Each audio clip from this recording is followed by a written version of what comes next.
সময় কি কিছুটা কম রয়েছে হাতে? আমরা কি আদৌ সময় পাবো না? সময় পাওয়া যাবে, ঠিক আছে, যেটুকু সময় রয়েছে দ্যাটস সাফিসিয়েন্ট, অসুবিধা নেই। এবার হচ্ছে নেক্সট যেটা নিয়ে আলোচনার বিষয়, সেদিকে আমরা মেন লক্ষ্যটা রাখবো, ঠিক আছে। আশেপাশের যত ধরনের আলোচনা রয়েছে সেগুলোকে আমরা কিছুটা অ্যাভয়েড করে চলার চেষ্টা করবো। আজকের ক্লাসে আমাদের মেন কাজ সেটাই হবে, যে আমাদের ফোকাসটা থাকবে এক্সাম কি, এক্সাম প্যাটার্ন, সেই সমস্ত জিনিসগুলো জানা। আগে আমি তোমাদেরকে কিছুটা জানিয়ে দিচ্ছি, দেন পরে বাকি ডিসকাশন করা যাবে। তো সবাই একটু লক্ষ্য রাখবে, লাস্ট টাইম 2019-এ ডাব্লিউবিসিএস মিসলেনিয়াস হয়েছিল, তো সেই সময়ের যদি কাট অফের দিকে আমরা লক্ষ্য করে দেখি, তাহলে মোটামুটি এইরকম একটা ধারণা পাবো। আনরিজার্ভ ক্যাটাগরিতে লোয়েস্ট মার্কস 336 এসেছিল, এটা আমি মেন্সের কথা বলছি, ঠিক আছে, উইথ ইন্টারভিউ। তো খুব একটা যে সহজ এক্সাম ডাব্লিউবিপিএসসির আন্ডারের মিসলেনিয়াস, সেটা কিন্তু মোটেও না। কারণ তোমরা যে এক্সামটা দিতে চলছো সেই এক্সামটা যথারীতি অফিসার লেভেলের এক্সাম। এই এক্সাম থেকে যারা হচ্ছে তোমার চাকরি পাবে, তারা ভবিষ্যতে প্রমোট হয়ে কিন্তু আরো উঁচু র্যাঙ্কে তোমরা যেতে পারছো, ঠিক আছে। মানে তোমাদের স্টার্টিংটাই হচ্ছে অফিসার লেভেল থেকে। আর যেহেতু অফিসার লেভেল থেকে তোমাদের স্টার্টিং হচ্ছে, সুতরাং এক্সাম কিন্তু খুব একটা সহজ হবে না, ঠিক আছে। আষাঢ়ে গল্প দিয়ে আমি তোমাদের কাউকেই মানে মন খুশি করার চেষ্টা করব না যে না পিএসসির আন্ডারে এই মিসলেনিয়াস এর এক্সামটা খুব ইজি। ইজি না, আবারও বলছি ইজি না। হ্যাঁ, তবে এটাও সাথে বলবো যে যদি আমরা চেষ্টা করি তাহলে অবশ্যই আমরা কিন্তু মানে এই এক্সামটা সফল হতে পারবো, ঠিক আছে। আর প্লাস পয়েন্ট কি আমি পরে বলছি, তার আগে দেখে নিই যে এক্সামের মানে আমাদের এক্সামটা কন্ডাক্ট কিভাবে হয়। ফার্স্ট অফ অল প্রিলিমিনারিতে 100টা কোশ্চেন থাকে, এখানে নেগেটিভ মার্কিংও রয়েছে, ঠিক আছে। প্রিলিমিনারি যে এক্সামের কোশ্চেন গুলো থাকে তার মধ্যে 75 মার্কস তোমাদের জিএস পোর্শন থেকে থাকবে, আর 25 মার্কস থাকছে হচ্ছে তোমার ম্যাথস এর থেকে। তো এটা 1.5 আওয়ার্স এর একটা এমসিকিউ বেসড এক্সাম হবে, যেখানে নাকি তোমাদেরকে 4টা করে অপশন দেওয়া হবে, সেখান থেকে সঠিক উত্তর বেছে নিয়ে প্রত্যেককে কিন্তু অ্যান্সারটা করতে হবে, ঠিক আছে। এখানে নেগেটিভ মার্কিং আছে, আবারও বলছি কাট অফ এখানে জাস্ট ক্লিয়ার করাটাই যথেষ্ট, ঠিক আছে। এখানে যদি একবার আমরা কাট অফ ক্লিয়ার করে দিতে পারি, তারপর আমরা মেন্সের জন্য প্রমোট হব। আর এখানকার নাম্বারটা কিন্তু আমার ফাইনাল মার্কসের সঙ্গে অ্যাড হবে না। মেন্সের যেটা আমি বলছি যে শুরুতেই দেখো, এখানে লক্ষ্য করার বিষয় হলো মেন্সের যে আমাদের এক্সামটা হচ্ছে সেটা পুরোপুরি একটা ডেসক্রিপটিভ এক্সাম থাকছে। এখানে কিন্তু আমাদেরকে রীতিমতন লিখে এক্সাম দিতে হবে, যেরকম মাধ্যমিক উচ্চ মাধ্যমিক দিয়েছো তোমরা, ঠিক সেই লেভেলেই এখানে কিন্তু লিখে তোমাদেরকে অ্যাটেম্পটা দিতে হবে। এখানে 3টা পেপার টোটাল হয়, পেপার 1, পেপার 2, পেপার 3, যেগুলোর মার্কস 150 করে ইচ থাকবে। তোমরা 2.5 ঘন্টা করে সময় পাবে লেখার জন্য। আর প্রথম পেপার যেটা হবে, আমি এখানে বাংলায় লিখেছি ঠিকই, তবে প্রথম পেপারটা হবে হচ্ছে আমাদের ল্যাঙ্গুয়েজ পেপার, ঠিক আছে। তো এছাড়াও বাংলা ছাড়াও ল্যাঙ্গুয়েজ রয়েছে, যদি কেউ অন্য ল্যাঙ্গুয়েজ সিলেক্ট করে থাকো, উর্দু বা অন্য কিছু, তাহলে তোমরা সেই ভাষাতে কিছুটা অ্যান্সার গুলো দেবে, ঠিক আছে। দেন তোমাদের ইংলিশের একটা পেপার থাকবে, এটাও ল্যাঙ্গুয়েজ পেপার। এটা কিন্তু তোমার কম্পালসারি, ঠিক আছে। এখানে তুমি অন্য কোনো ল্যাঙ্গুয়েজকে সিলেক্ট করতে পারবে না, এখানে তোমাকে ইংরেজি নিতে হবে অ্যাজ আ সাবজেক্ট, ঠিক আছে। দেন পেপার 3 থাকছে তোমাদের জন্য জিএস প্লাস ম্যাথের পেপার। এখানেও কিন্তু ম্যাথ আর জিএস তোমাদেরকে লিখে এক্সাম দিয়ে আসতে হবে, অর্থাৎ মাধ্যমিকে যেরকম অঙ্ক কষে কষে লিখে এসেছো ঠিক সেইভাবে কিন্তু লিখতে হবে। আর তারপরে তোমাদের লাস্ট টেস্ট থাকছে ইন্টারভিউ। আর ফাইনালি তোমাদের তোমরা চাকরিটা পেতে পারো। দেন দেখো এবার এখানে আমাদের মেন ফোকাসটা চলে আসবে যে ইম্পর্টেন্স কি। এইখানে যে আমাদের ডাব্লিউবিপিএসসি মিসলেনিয়াস, এখানে আমার যে সাবজেক্ট, অর্থাৎ আমি তোমাদেরকে যেই সাবজেক্ট পড়াবো হিস্ট্রির ইম্পর্টেন্স কতখানি। ফার্স্ট অফ অল আমি যদি ব্যাপারে বলি, তাহলে প্রিলিমিনারিতে কিন্তু তোমাদের 75 মার্কসের যে এক্সাম হবে, সেখানে মোটামুটি ধরে নাও 25 থেকে 30 মার্কসের মতো, মোটামুটি এতটা নাম্বার, প্রায় এতটা নাম্বারে তোমাদের হিস্ট্রির কোশ্চেন থাকছে, ঠিক আছে। আর তার মধ্যেও কিছু পার্টিকুলার কোশ্চেন রয়েছে যেগুলোর থেকে মার্কসটা খুব বেশি করে আসে। আর ক্লাস যখন করানো হবে তোমাদেরকে হাইলাইট করে করে বারবার দেখানো হবে, প্রিভিয়াস ইয়ারের কোশ্চেন পেপারের রেফারেন্স দিয়েও বোঝানো হবে যে হিস্ট্রি কোন পোর্শন গুলার থেকে তোমাদের বেশি পরিমাণে প্রশ্ন আসার একটা সম্ভাবনা রয়েছে, ঠিক আছে। আমরা বারবার করে ক্লাসের মধ্যে প্রিভিয়াস ইয়ার কোশ্চেন সলভ করব, দেখবো যে কোথা থেকে কি আসছে, সেই হিসাবেই কিন্তু আমরা নিজেদেরকে তৈরি করব, ঠিক আছে। আর প্রিপারেশনের যদি কথা বলি, যেহেতু হিস্ট্রির ওয়েটেজ অনেকটাই বেশি, তো প্রিপারেশনটা আমরা এমন ভাবে নেব যাতে আমরা মেন্স রেডি থাকতে পারি। অর্থাৎ প্রিলির জন্য যখন আমরা পড়ছি হিস্ট্রির কোনো একটা বিষয় বা অন্য কোনো সাবজেক্ট, সেখানে আমরা এমন ভাবে হিস্ট্রিটাকে রেডি করব যাতে আমাদের মেন্সের যে ডেসক্রিপটিভ পেপারগুলো রয়েছে সেগুলোও আমরা ঠিকঠাক করে কমপ্লিট করতে পারি। এটাই হচ্ছে আমাদের স্টাডি স্কিম থাকবে। আর তোমাদেরও কিন্তু সেই রকমই একটা চিন্তা ভাবনা রেখেই মানে এখানে পা দিতে হবে। আবারও বলছি, বারবার মনে করিয়ে দেবো, এটা কিন্তু খুব একটা ইজি এক্সাম মোটেও না, ঠিক আছে। এক্সাম এর কথা যদি আমরা মানে এবার বলি, ডাব্লিউবিসিএস মিসলেনিয়াস এর কথা আসছি। তো এখানে তোমরা রেডি করছো যে যে সাবজেক্ট গুলো, অর্থাৎ ম্যাথ, তারপর হচ্ছে তোমাদের জিএস পোর্শন। জিএস পোর্শনের মধ্যে মেন 4টা সাবজেক্ট যেটা আমি নিজে বড় করে দেখি, সেটা হলো হিস্ট্রি, জিওগ্রাফি, পলিটিক্যাল সায়েন্স আর তোমাদের ইকোনমি। এই 4টা সাবজেক্ট যদি তোমরা ভালো করে তৈরি করতে পারো মিসলেনিয়াস এর লেভেলে, তাহলে তোমরা ডাব্লিউবিসিএস এর জন্য রেডি হতে পারবে। ইভেন ক্লার্কশিপ তখন তোমাদের জন্য অনেকটাই ইজি হয়ে যাবে, ঠিক আছে। আমি যদি লেভেল গুলোকে মিলাই, তাহলে বুঝতে পারবো যে প্রথমে আমি ডাব্লিউবিসিএস ক্লার্কশিপকে যদি রাখি লেভেলের হিসাবে, ঠিক আছে, যে এটা ইজি ধরে নিচ্ছি। দেন তারপরে তোমাদের সেকেন্ড স্তরে আসবে হচ্ছে ফুড এসআই। আশা করি অনেকেই তোমাদের মধ্যে ফুড এসআই এরও এক্সামের ফর্মটা ফিল আপ করেছো।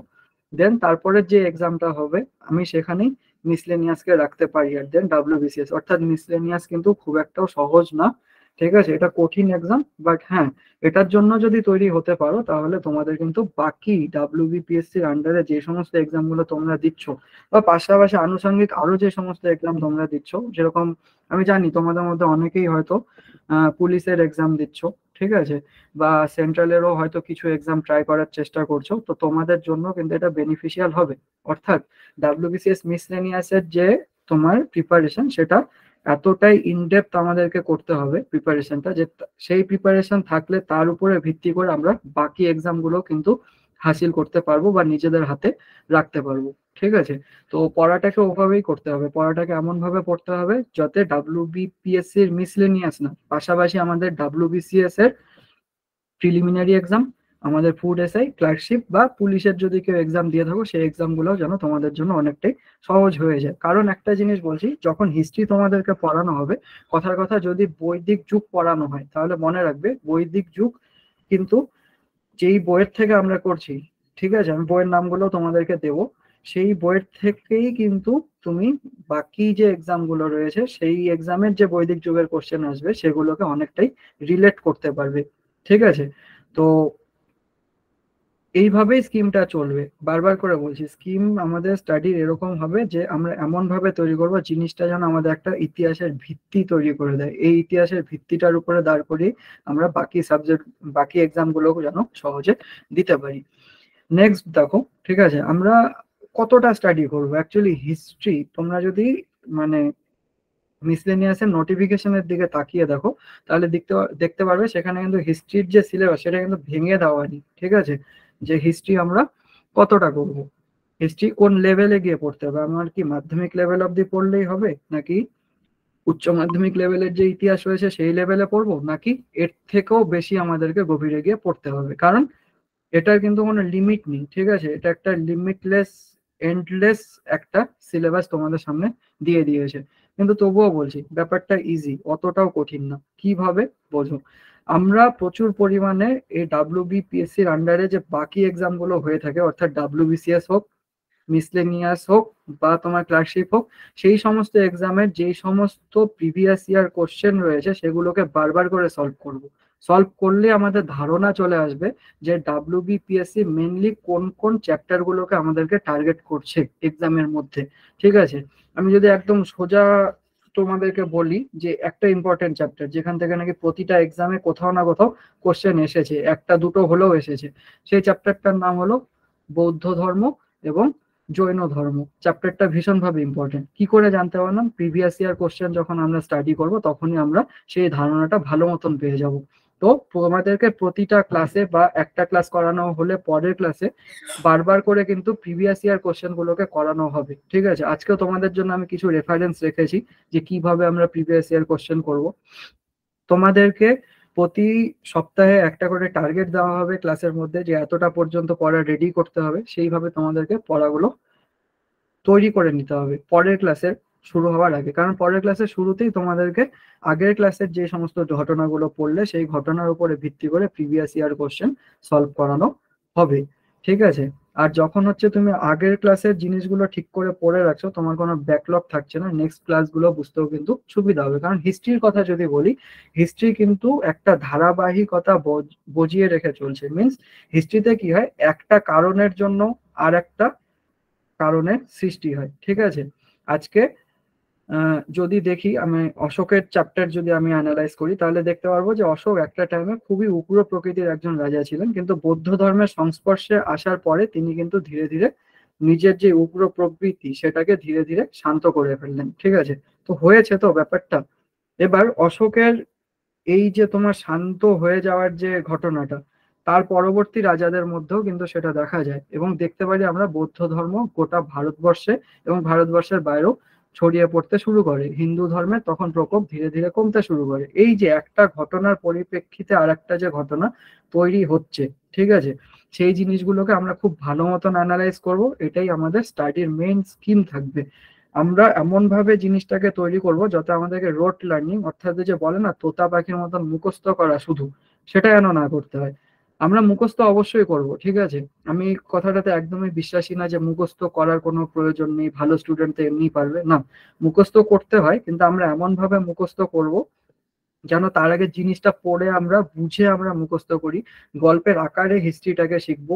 প্রতিটা ক্লাস এমন করে ডিজাইন করা থাকবে যে একটা ঘটনার পরে আরেকটা ঘটনা, ঠিক তারপরে আরেকটা ঘটনা, এইভাবেই তোমাদেরকে সাজিয়ে বলা হবে, যাতে তোমাদের জিনিসগুলোকে লিঙ্ক করতে খুব সুবিধা হয়, তোমরা জানো জিনিসগুলোকে চট করে না ভুলে যাও।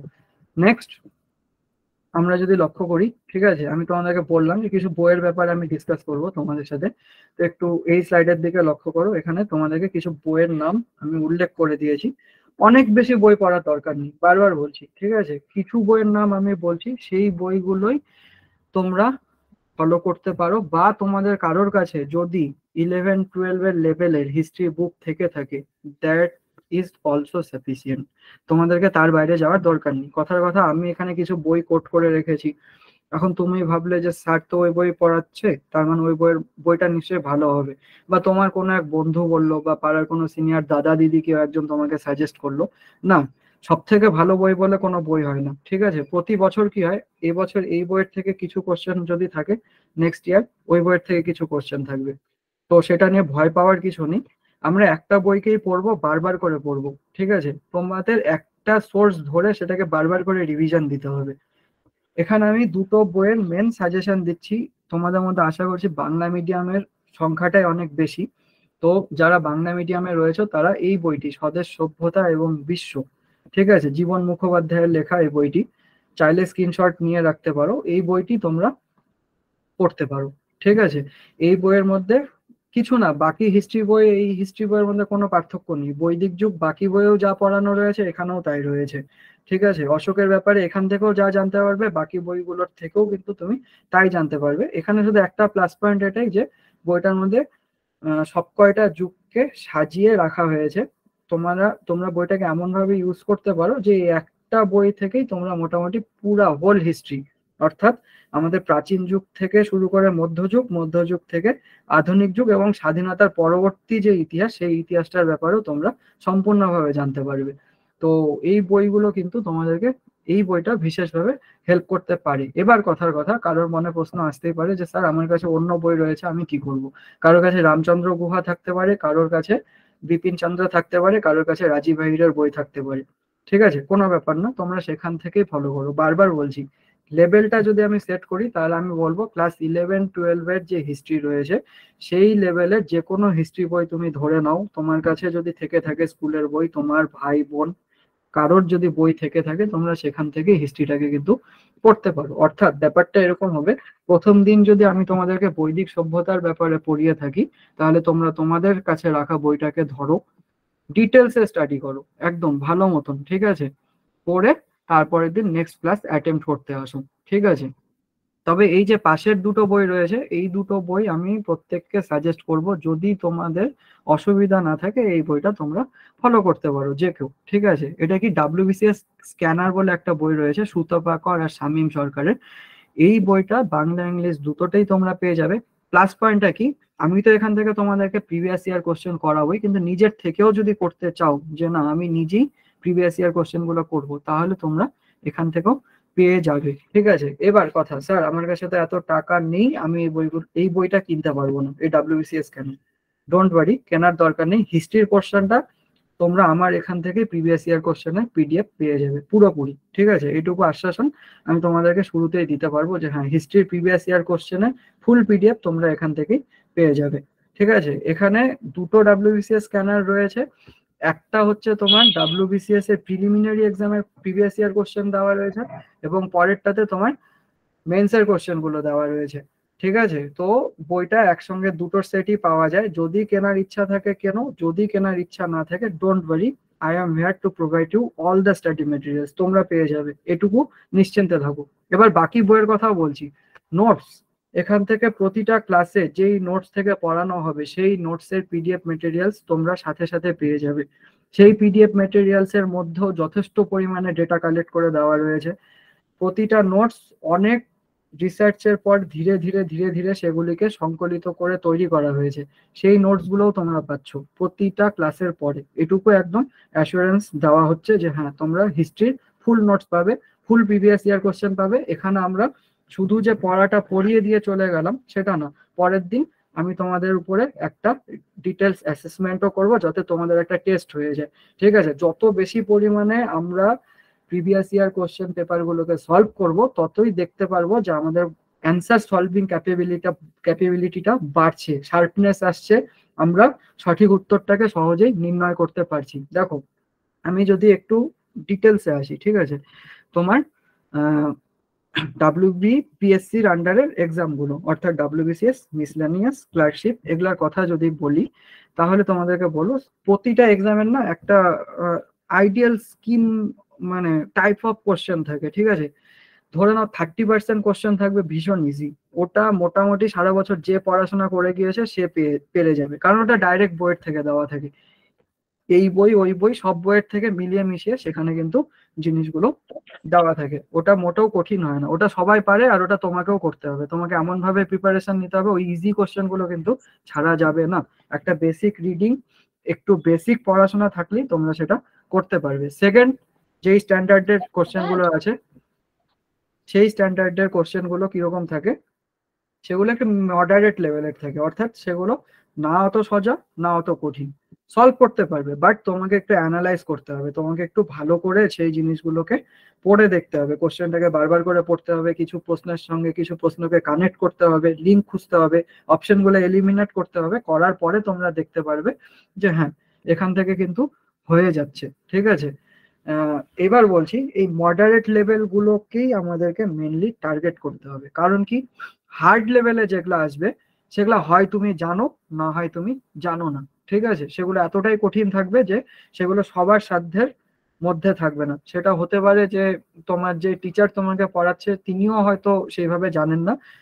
পিএসসি এমন কিছু কিছু জায়গার থেকে কোশ্চেন খুঁজে নিয়ে আসে যেটা সচরাচর কোনো বইয়ের মধ্যে থাকে না, কোনো এই যে স্ট্যান্ডার্ড স্টাডি মেটেরিয়াল গুলো রয়েছে সেখানেও পাওয়া যায় না। ঠিক আছে, কিন্তু এবার এখানে হচ্ছে আমাদের হিসাব করে দেখতে হবে কোন কোশ্চেনের অ্যান্সার আমি করব আর কোন কোশ্চেনের অ্যান্সার আমি ছেড়ে দিব। ঠিক আছে, ডাব্লিউবিপিএসসির আন্ডারের এক্সাম এমন ভাবে সেট করা হয়ে থাকে, তোমাদের কিছু কোশ্চেন অবশ্যই ছেড়ে আসতে হবে। ওই যে বললাম নেগেটিভ মার্কিং আছে, যদি ছেড়ে না আসো তাহলে কি হবে, কাট অফের নিচে চলে আসবে মার্কসটা, আর তোমরা সেখান থেকে বেরিয়ে গেলে কম্পিটিশনের বাইরে। এবার যদি তোমরা সেটাকে ভালো করে করো, ঠিক আছে, সেটা যদি তোমরা ভালো করে পড়াশোনাটা করো যে না আমি প্রিভিয়াস ইয়ার কোশ্চেন পেপার গুলো সলভ করবো, আগের বছরে যে কোশ্চেন গুলো এসেছে সেগুলোকে দেখবো, একদম বাধা ধরা টাইমের মধ্যে আমাকে জিনিসগুলোকে সলভ করতে হবে, পেপার তুলবো, একদম যেভাবে আমরা এক্সাম দিচ্ছি ঠিক সেইভাবে আমরা এক্সাম গুলোকে ওই পেপার গুলোকে সলভ করবো। তাতে কি হবে, আর ক্লাসের মধ্যে যে আমি তোমাদেরকে বারবার করে এমসিকিউ সলভ করাবো, তাতে কি হবে, তাতে তোমাদের মনের মধ্যে একটা জোর আসবে, তোমরা এই রিস্ক টেকিং অ্যাবিলিটিটা তোমাদের হাই হয়ে যাবে। যেগুলা ইজি সেগুলো তোমরা অবশ্যই করে আসবে, যেগুলা মডারেট, যেখানে দেখছো যে 50-50 কোশ্চেন তুমি এলিমিনেট করতে পারছো অ্যান্সার, অর্থাৎ মনে হচ্ছে A option C, option A আর সি এ দুটো আমাদের কনফিউশন হচ্ছে, তাও দেখবে তোমরা পড়ে চলে আসছো। ঠিক আছে, কেন, কারণ তোমরা অতীতে বারবার করে এখানে বসে প্র্যাকটিস করেছো, তার জন্য তোমরা পারবে। আর 3 নাম্বার হার্ড কোশ্চেন যেগুলো যেগুলো আমাকে ছেড়ে দিতে হবে, ঠিক আছে, সেগুলো আমরা কিন্তু, তোমরা কাইন্ডলি মাইকটা থেকে বন্ধ করো, এতে কিন্তু ভীষণ ক্লাসে ডিস্টার্ব হবে, ঠিক আছে। এখানে দেখো, তাতে কি হবে, তোমরা কিন্তু নাম্বারটাকে সিকিউর করতে পারবে, এই নেগেটিভ মার্কিং এর রিস্কটা কমে যাবে এবং তোমরা কাট অফ ইজিলি ক্লিয়ার করতে পারবে, ঠিক আছে। হতে পারে আজকে ক্লাসে যতজন বসে আছো তোমাদের মধ্যে অনেকেই এক্সামটা ক্লিয়ার করতে পারবে, যদি যেই স্কিম বলা হচ্ছে সেই স্কিমেই যদি তোমরা চলতে থাকো, ঠিক আছে। এবার তোমাদেরকে নেক্সট বলছি, এটা তো গেল তোমাদের বুক লিস্ট, তোমাদের ইচ্ছা, আমি বারবার বলছি এই যে পড়ার ব্যাপারটা, এটা বুক লিস্টের ব্যাপারটা আমি অন্তত তোমাদের উপরে ছাড়ছি, ঠিক আছে। কারণ কি, আমি নিজের তরফ থেকে তোমাদেরকে কিছু স্ট্যান্ডার্ড স্টাডি মেটেরিয়াল প্রোভাইড করব বলে প্রমিস করছি। তো আমার মনে হয় আমার নোট এবং পাশাপাশি তোমাদের হচ্ছে যে কোনো একটা বই, সেটা যেটাই বললাম ওই যে 11-12 স্ট্যান্ডার্ডের, তাহলেই কিন্তু তোমাদের হয়ে যাবে, এটা সাফিসিয়েন্ট, ঠিক আছে। আর ওই যে যদি প্রিভিয়াস ইয়ার করতে পারো তো খুবই ভালো। কি কি প্রোভাইড করব অলরেডি বললাম। দেখো, প্রতিদিনের ক্লাসে কি হবে, প্রতিদিনের ক্লাসে একটা করে টপিক আমরা ধরবো বা দুটো করে টপিক ধরবো, সেই টপিকগুলোকে নিয়ে ডিটেলসে একটা তোমাদেরকে লেকচার প্রোভাইড করা হবে, ডিটেলসে, ঠিক আছে। আজকে কথার কথা আমি যদি বৈদিক যুগ দিয়ে বলি, তাহলে বৈদিক যুগের কটা ধাপ ছিল, কোন ধাপে সভ্যতার কিরকম পরিবর্তন এসেছে, কোশ্চেন মিলিয়ে মিলিয়ে দেখবো প্রিভিয়াস ইয়ার থেকে, যে এই যে বৈদিক যুগের কি কি ব্যাপারগুলোকে এক্সামিনাররা বেশি পছন্দ করেন, কি কি ব্যাপারগুলো হাইলাইটিং পয়েন্ট, ঠিক আছে, কোন কোন জায়গাগুলো পড়লে আমার প্রশ্ন পাওয়ার সম্ভাবনা ভালো আছে, ভালো হবে, ঠিক আছে। আর তোমাদেরকে প্রত্যেককে বলছি, আজকে এখানে ক্লাসের মধ্যে যাদের বলা হচ্ছে যে এখানে তোমরা একটা ডেমো ক্লাসের জন্য এসেছো, দেখো এখানে আমি বলছি, আমি তোমাদেরকে এক্সাম স্কিম বলবো, আমাদের এখান থেকে কি প্রোভাইড করা হবে সেটা বলবো। আর আমি কিন্তু আজকে কোনো ক্লাস এখানে করাচ্ছি না, বারবার বলা হচ্ছে, এখানে কিন্তু তোমাদেরকে হিস্ট্রি পড়ানো হচ্ছে না। আজকে আমরা জাস্ট এটুকু জানবো যে WBPSC আমরা কি করে পড়বো, পড়াটা কি করে করতে হবে সেটা আজকে আমরা এখানে পড়বো, ঠিক আছে। বাকি হিস্ট্রি যদি পড়তে হয় তাহলে তার জন্য অপশন রয়েছে, সেটা তোমরা জানো, তোমাদের সঙ্গে পরবর্তীতে ডিসকাসও করা হবে। এখানে কিন্তু আমি হিস্ট্রি আজকে পড়াতে আসিনি, বারবার বলছি, হ্যাঁ ব্যাচ যখন শুরু হবে আমি তখন তোমাদেরকে হিস্ট্রি পড়াবো, বাট আজকে যেটা পড়াতে এসেছি যে আমরা আজকে WBPSC কে কনকার কি করে করবো, এই যুদ্ধটা আমরা কি করে জিতবো, ঠিক আছে। সুতরাং আজকে আমার তরফ থেকে এটা মোটেও তোমরা কোনো আশা রেখো না যে আজকে তোমাদেরকে হিস্ট্রির ব্যাপারে জানানো হবে, ঠিক আছে। আগে এক্সামটাকে বোঝো, তুমি যেই প্রতিযোগিতাতে নামছো সেই প্রতিযোগিতাতে কে প্রতিদ্বন্দ্বী, তাকেই যদি তুমি না চিনলে, তার হাতে কি অস্ত্র আছে, তাকে কি করে কাউন্টার করবো, সেটাই যদি তুমি না জানলে, তুমি কোনোদিনও কিন্তু সেই যুদ্ধ জিততে পারবে না। আজকে আমরা এই যে WBPSC নামের যেই আমাদের প্রতিদ্বন্দ্বী, যাকে আমাদেরকে লড়াই করে জিততে হবে, সেই লড়াইটা কি করে জিতবো সেই স্ট্র্যাটেজিটা আমরা লিখতে এসেছি, ঠিক আছে।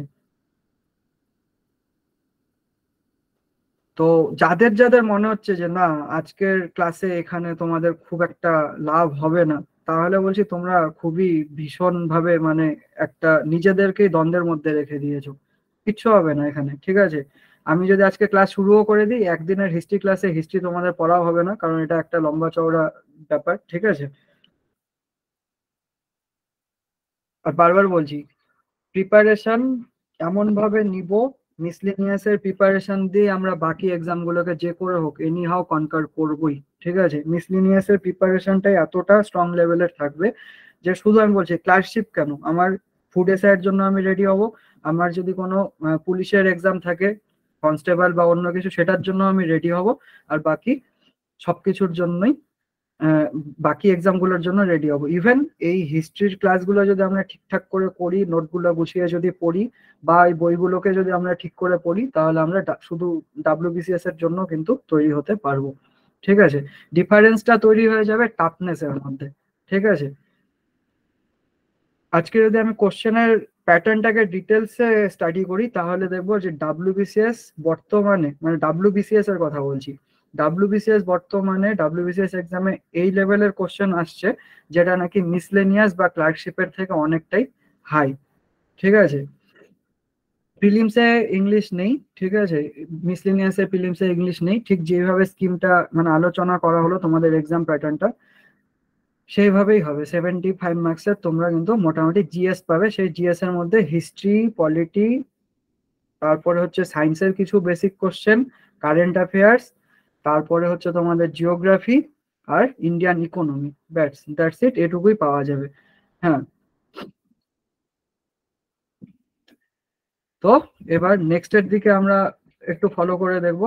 নেক্সট দেখো কি বলছি, বেশি মার্কস আমরা কি করে পাবো। দেখো আমাদের খুব পণ্ডিত হয়ে এখানে কোনো লাভ নেই। সাপোজ হিস্ট্রি পড়ছি, তো কথার কথা, এবার হিস্ট্রি যখন পড়ছি মাথায় রাখতে লাগবে আমরা কিন্তু ঐতিহাসিক হব না। আমাদের পরীক্ষাটা এমন ভাবে হবে, ঠিক আছে, আমাদের পরীক্ষাটা, আমাদের প্রিপারেশনটা এমন ভাবে হবে এক্সামের জন্য যে আমাদেরকে এক্সামটা পাস করতে পারলেই হলো, ব্যাস। তার থেকে বেশি আমাদের কিছু জেনে লাভ নেই। ধরে নাও কাট অফ যদি সেট হচ্ছে, যেরকম দিলাম 336-এ, ব্যাস আমাকে সেই মার্কসটার থেকে কিছুটা বেশি তুলতে হবে। আমাদের প্রিপারেশনটা এরকমই থাকবে। তার থেকে বেশি মার্কস পেতে লাগবে, তার থেকে বেশি বড় সড়ো প্রিপারেশন, সেটা করেও আমাদের কিছু হবে না। আর দরকার নেই, সোজা কথা, কি করব, মানে হিস্ট্রি তো লেকচার দিতে বসবো না নেক্সটে গিয়ে কোনো কলেজে। ঠিক আছে, তো হিস্ট্রি এমন ভাবে পড়বো যে আমার ওখান থেকে রেডি হয়ে যাবে। নেক্সট এবার আমরা চলে আসছি, হ্যাঁ, টাফনেস কতটা, বারবার বলছি, ঠিক আছে, এক্সাম গুলো কিন্তু প্রায় একই রকম। তুমি খুব মজা পাবে, মানে যদি এই এই অভ্যাসটা নিজের মধ্যে তৈরি করতে পারলে যে বারবার করে প্রিভিয়াস ইয়ার কোশ্চেন ঘাটছো। আর এখন কিন্তু তার জন্য স্পেশাল করে বই যে কিনতেই লাগবে তার মানে নেই। তুমি প্রিভিয়াস ইয়ার কোশ্চেন কোথায় পেয়ে যাবে, তুমি প্রিভিয়াস ইয়ার কোশ্চেন কিছুটা কিন্তু তোমাদের যে ইন্টারনেট রয়েছে গুগল, সেখানে সার্চ করলে পেয়ে যাবে। যে কোনো এক্সামের কথা বলছি, ঠিক আছে, সাপোজ ক্লার্কশিপের প্রিভিয়াস ইয়ার কোশ্চেন পেয়ে যাবে, ডাউনলোড করে নাও, দেখো চেক করে। হিস্ট্রির কি কি কোশ্চেন আছে শর্ট করো, জিওগ্রাফির কি কি কোশ্চেন আছে সেগুলোকে শর্ট আউট করো। করার পরে তারপরে কি করবে, তারপরে তুমি সেগুলোকে নিয়ে একটু আলোচনা করো, দেখো নিজের মধ্যে থেকেই দেখো যে না কতটা টাফনেস রয়েছে। তাহলে তুমি বলতে পারো, বুঝতে পারো। আমি তোমাকে বললাম না যে শুরুতে যদি আমি তোমার ক্লার্কশিপকে রাখবো, ঠিক আছে, ক্লার্কশিপকে আমি খুব একটা কঠিন হিসাবে এখানে রাখতে পারবো না। এটা বেসিক, এটার থেকে স্টার্ট। দেন তারপরে তো চলে আসছে ফুড এসআই, ঠিক আছে, তারপরে আসছে হচ্ছে তোমার মিসলেনিয়াস, তারপরে ডাব্লিউবিসিএস, পিএসসির আন্ডারে যে ডাব্লিউবিসিএস হয়। তোমাদেরকে বলি, তোমরা নিজেরাই এটাকে জাজ করতে পারবে কোন এক্সাম কতটা টাফনেস আসতে চলছে। কি করে, পে স্কেলটা একবার দেখো, ঠিক আছে, কে কতটা স্যালারি প্রোভাইড করছে কোন এক্সাম, কোন মানে ইসের জন্য, স্যালারি লেভেলটা যখন তুমি দেখবে তখনই বুঝে যাবে। ঠিক আছে, স্যালারি লেভেল দেখো, ক্লার্কশিপের স্যালারি সব থেকে কম এদের মধ্যে, তো টাফনেসটাও কম, ঠিক আছে। দেন রয়েছে তোমার হচ্ছে ফুড এসআই। দেন তারপরে মিসলেনিয়াসের স্যালারি, আর তাদের থেকেও সব থেকে বেশি স্যালারি প্রোভাইড করছে আমাকে ডাব্লিউবিসিএস। তো এই হিসাবে কিন্তু ওই তোমার টাফনেসটাও ভ্যারি করতে থাকে, ঠিক আছে। আর বলছি, যত দিন যাচ্ছে এক্সামের প্যাটার্ন চেঞ্জ হচ্ছে, হিউজ চেঞ্জ আসছে, আর কঠিন হচ্ছে, যত দিন যাচ্ছে ধীরে ধীরে জিনিসটা কঠিন হচ্ছে, ঠিক আছে। এবার strategy, time table, study pattern, এগুলো কি থাকবে, ঠিক আছে, একটু যদি আলোচনা করি। পড়তে কতটা হবে, কিভাবে পড়বো। এবার শোনো, যারা একদমই ফ্রি রয়েছে, কোনো কাজের সঙ্গে জড়িত না বা কোনো কিছুর সঙ্গে তোমরা জড়িত না, ঠিক আছে, তাহলে তোমরা একটা কাজ করবে, তোমাদেরকে টার্গেট এমন করতে হবে যে আমাদেরকে মিনিমাম দিনে 7 থেকে 8 ঘন্টা পড়তে হবে। আমি কোনোদিনও বলবো না যে খুব বেশি পড়ে তোমরা কিন্তু সফলতা পাবে না। একটু স্মার্টলি হার্ড ওয়ার্ক করতে হবে। 10-12 ঘন্টা পড়বো অবভিয়াসলি, সেটা এক্সামের আগে এসে যদি প্রয়োজন পড়ে তাহলে অবশ্যই পড়বো, ঠিক আছে। আর 10-12 ঘন্টা তখন পড়বো বলছি। এবার সারা বছরের আমার পড়াশোনার স্টাডি স্কেডিউলটা কেমন হবে, ধরে নাও আজকে আমি দুটা সাবজেক্ট পড়বো বলে ঠিক করেছি, হিস্ট্রিটা রেডি করবো আর জিওগ্রাফি রেডি করবো, ঠিক আছে। তাহলে এমন ভাবে সময়টাকে ডেডিকেটেড করবো, হাফ টাইম এখানে দিলাম, হাফ টাইম ওখানে দিলাম, ঠিক আছে।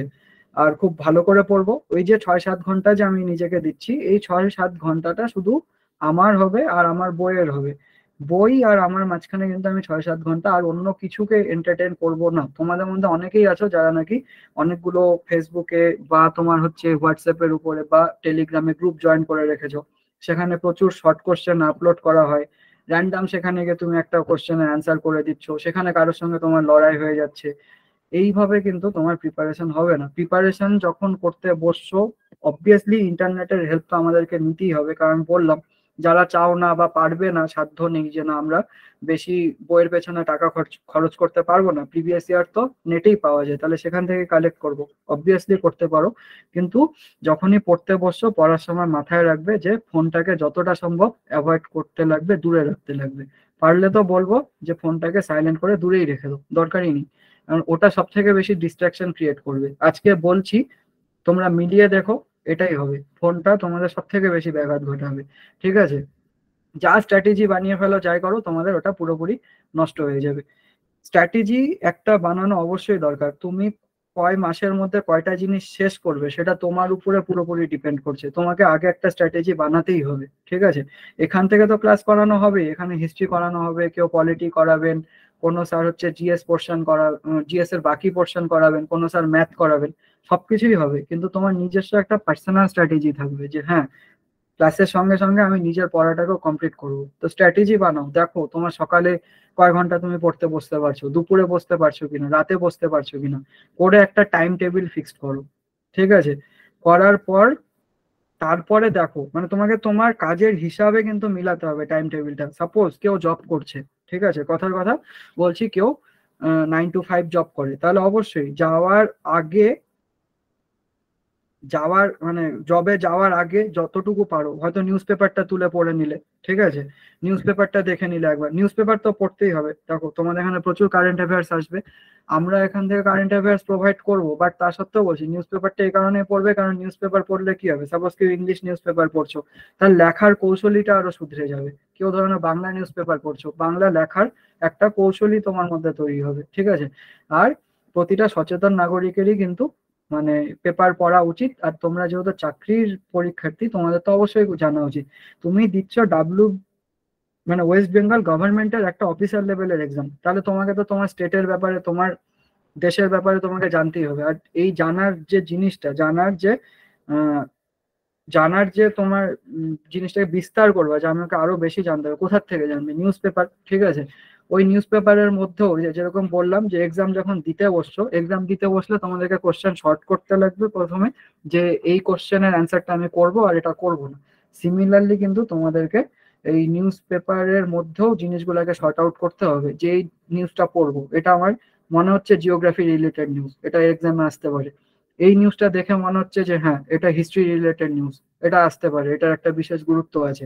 আর রিসেন্ট ইয়ারে কি হচ্ছে, রিসেন্ট ইয়ারে পিএসসি এমন লোকদেরকে চাচ্ছে যারা নাকি সমাজ, সভ্যতা, দেশ ইত্যাদি সম্পর্কে চরমভাবে সচেতন।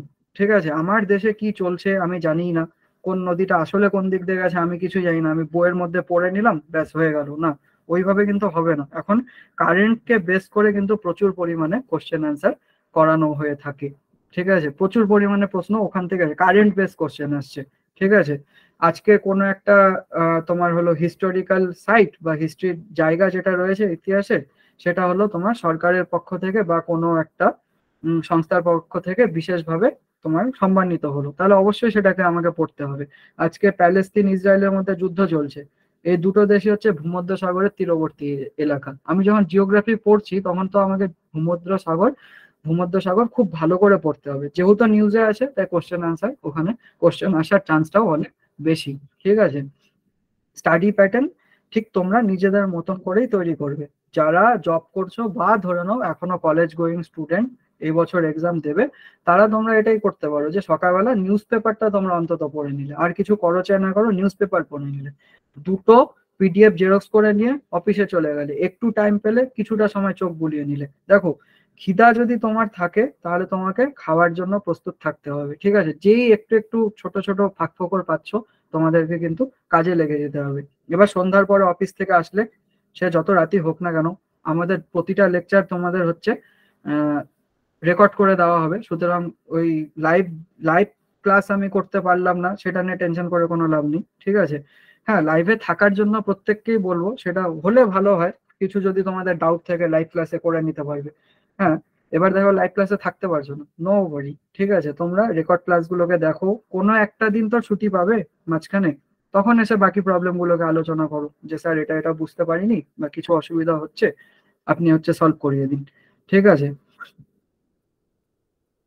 আর এটা আমি বলবো হ্যাঁ সবসময়, মানে যারা অলরেডি জবের মধ্যে আছে, যারা অলরেডি কর্মজীবী, তাদের জন্য কিন্তু এই প্রিপারেশনটা যথেষ্ট কঠিন, কিন্তু তা সত্ত্বেও বলবো তাদের জন্য ব্যাপারটা বাকিদের তুলনাতে বেশি সিরিয়াস। আমি আশা করছি যদি কোনো একটা ছেলে বা মেয়ে যে নাকি 10 to 7 9 to 5 জব করে এসে এক্সামের প্রিপারেশন নিচ্ছে, তাহলে তাদের মধ্যে ওই এক্সামটাকে ক্র্যাক করার ইচ্ছাটাও সকলের থেকে বেশি হবে। ধরে নাও আমাদের লাইফে মাত্র 5 ঘন্টা রয়েছে, ঠিক আছে, 5 ঘন্টায় এমন ভাবে পড়বো যে বাকিরা 7 ঘন্টাতে যেটা পড়ছে আমি ওই 5 ঘন্টার মধ্যে টাইমটাকে ইউটিলাইজ করে নেবো। ঠিক আছে, অর্থাৎ পড়ার গতি বাড়াতে হবে। এর জন্য কিছু কিছু আমি ট্রিক্স দিতে পারি। জোরে পড়ো, উচ্চারণ যাতে তোমাদের ফাস্ট হয়, ঠিক আছে। তারপরে নোটস বানিয়ে নাও, 2টা 3টা রিডিং হয়ে গেল, নিজের হাতে লেখা নোটস বানিয়ে নাও। তাতে কি হবে, তোমাদের কিন্তু রিভিশন দিতে অনেক বেশি সুবিধা হবে। ঠিক আছে, রিভিশনটা যত বেশি দিবে তত লাভ। বারবার করে বলছি, প্রতিটা সাবজেক্টের অন্তত পক্ষে তোমাদেরকে ধরে নাও 7 থেকে 10টা যদি রিভিশন দিতে পারো এক্সামের আগে, তাহলে তোমাদের জন্য ব্যাপারটা ইজি হয়ে যাবে। তোমরা ছোট ছোট পকেট নোটস রাখো, ডায়েরি মেনটেন করো, ঠিক আছে, আলাদা আলাদা খাতা তৈরি করো।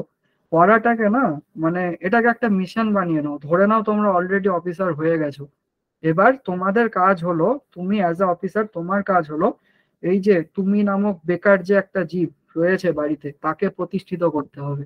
এইভাবে জিনিসটাকে সাধনার মতন করে নাও। প্রতিটা জিনিসে টিচাররা স্ট্র্যাটেজি তোমাকে বানিয়ে দিতে পারবে না। টিচার বানাতে পারবে, সে যদি তোমার ব্যাপারে সব জানে তাহলে পারবে। আমি তো জানছি না যে তুমি কি কাজ করছো আসার পরে। যেরকম যদি বলি, অনেকে হতে পারে শিক্ষকতার সঙ্গে জড়িত, ঠিক আছে, তাদের জন্য ব্যাপারটা অনেক ইজি হয়ে যাবে, কারণ তিনি এই জিনিসগুলো করতে পারবেন, এই জিনিসগুলো নিয়ে চর্চায় থাকতে পারবেন। তোমার অফিসের যদি কোনো কলিগ, সে হচ্ছে তোমার WBPSC বা অন্য কোনো একটা এক্সামের সঙ্গে জড়িত থাকে, সেও দিতে চাচ্ছে, তাহলে নিজেদের মধ্যে ডিসকাস করো। টিফিন আওয়ার্সে একসঙ্গে খেতে বসো, লাঞ্চে একসঙ্গে বসো, বসে দুটো জিনিস আলোচনা করে নাও।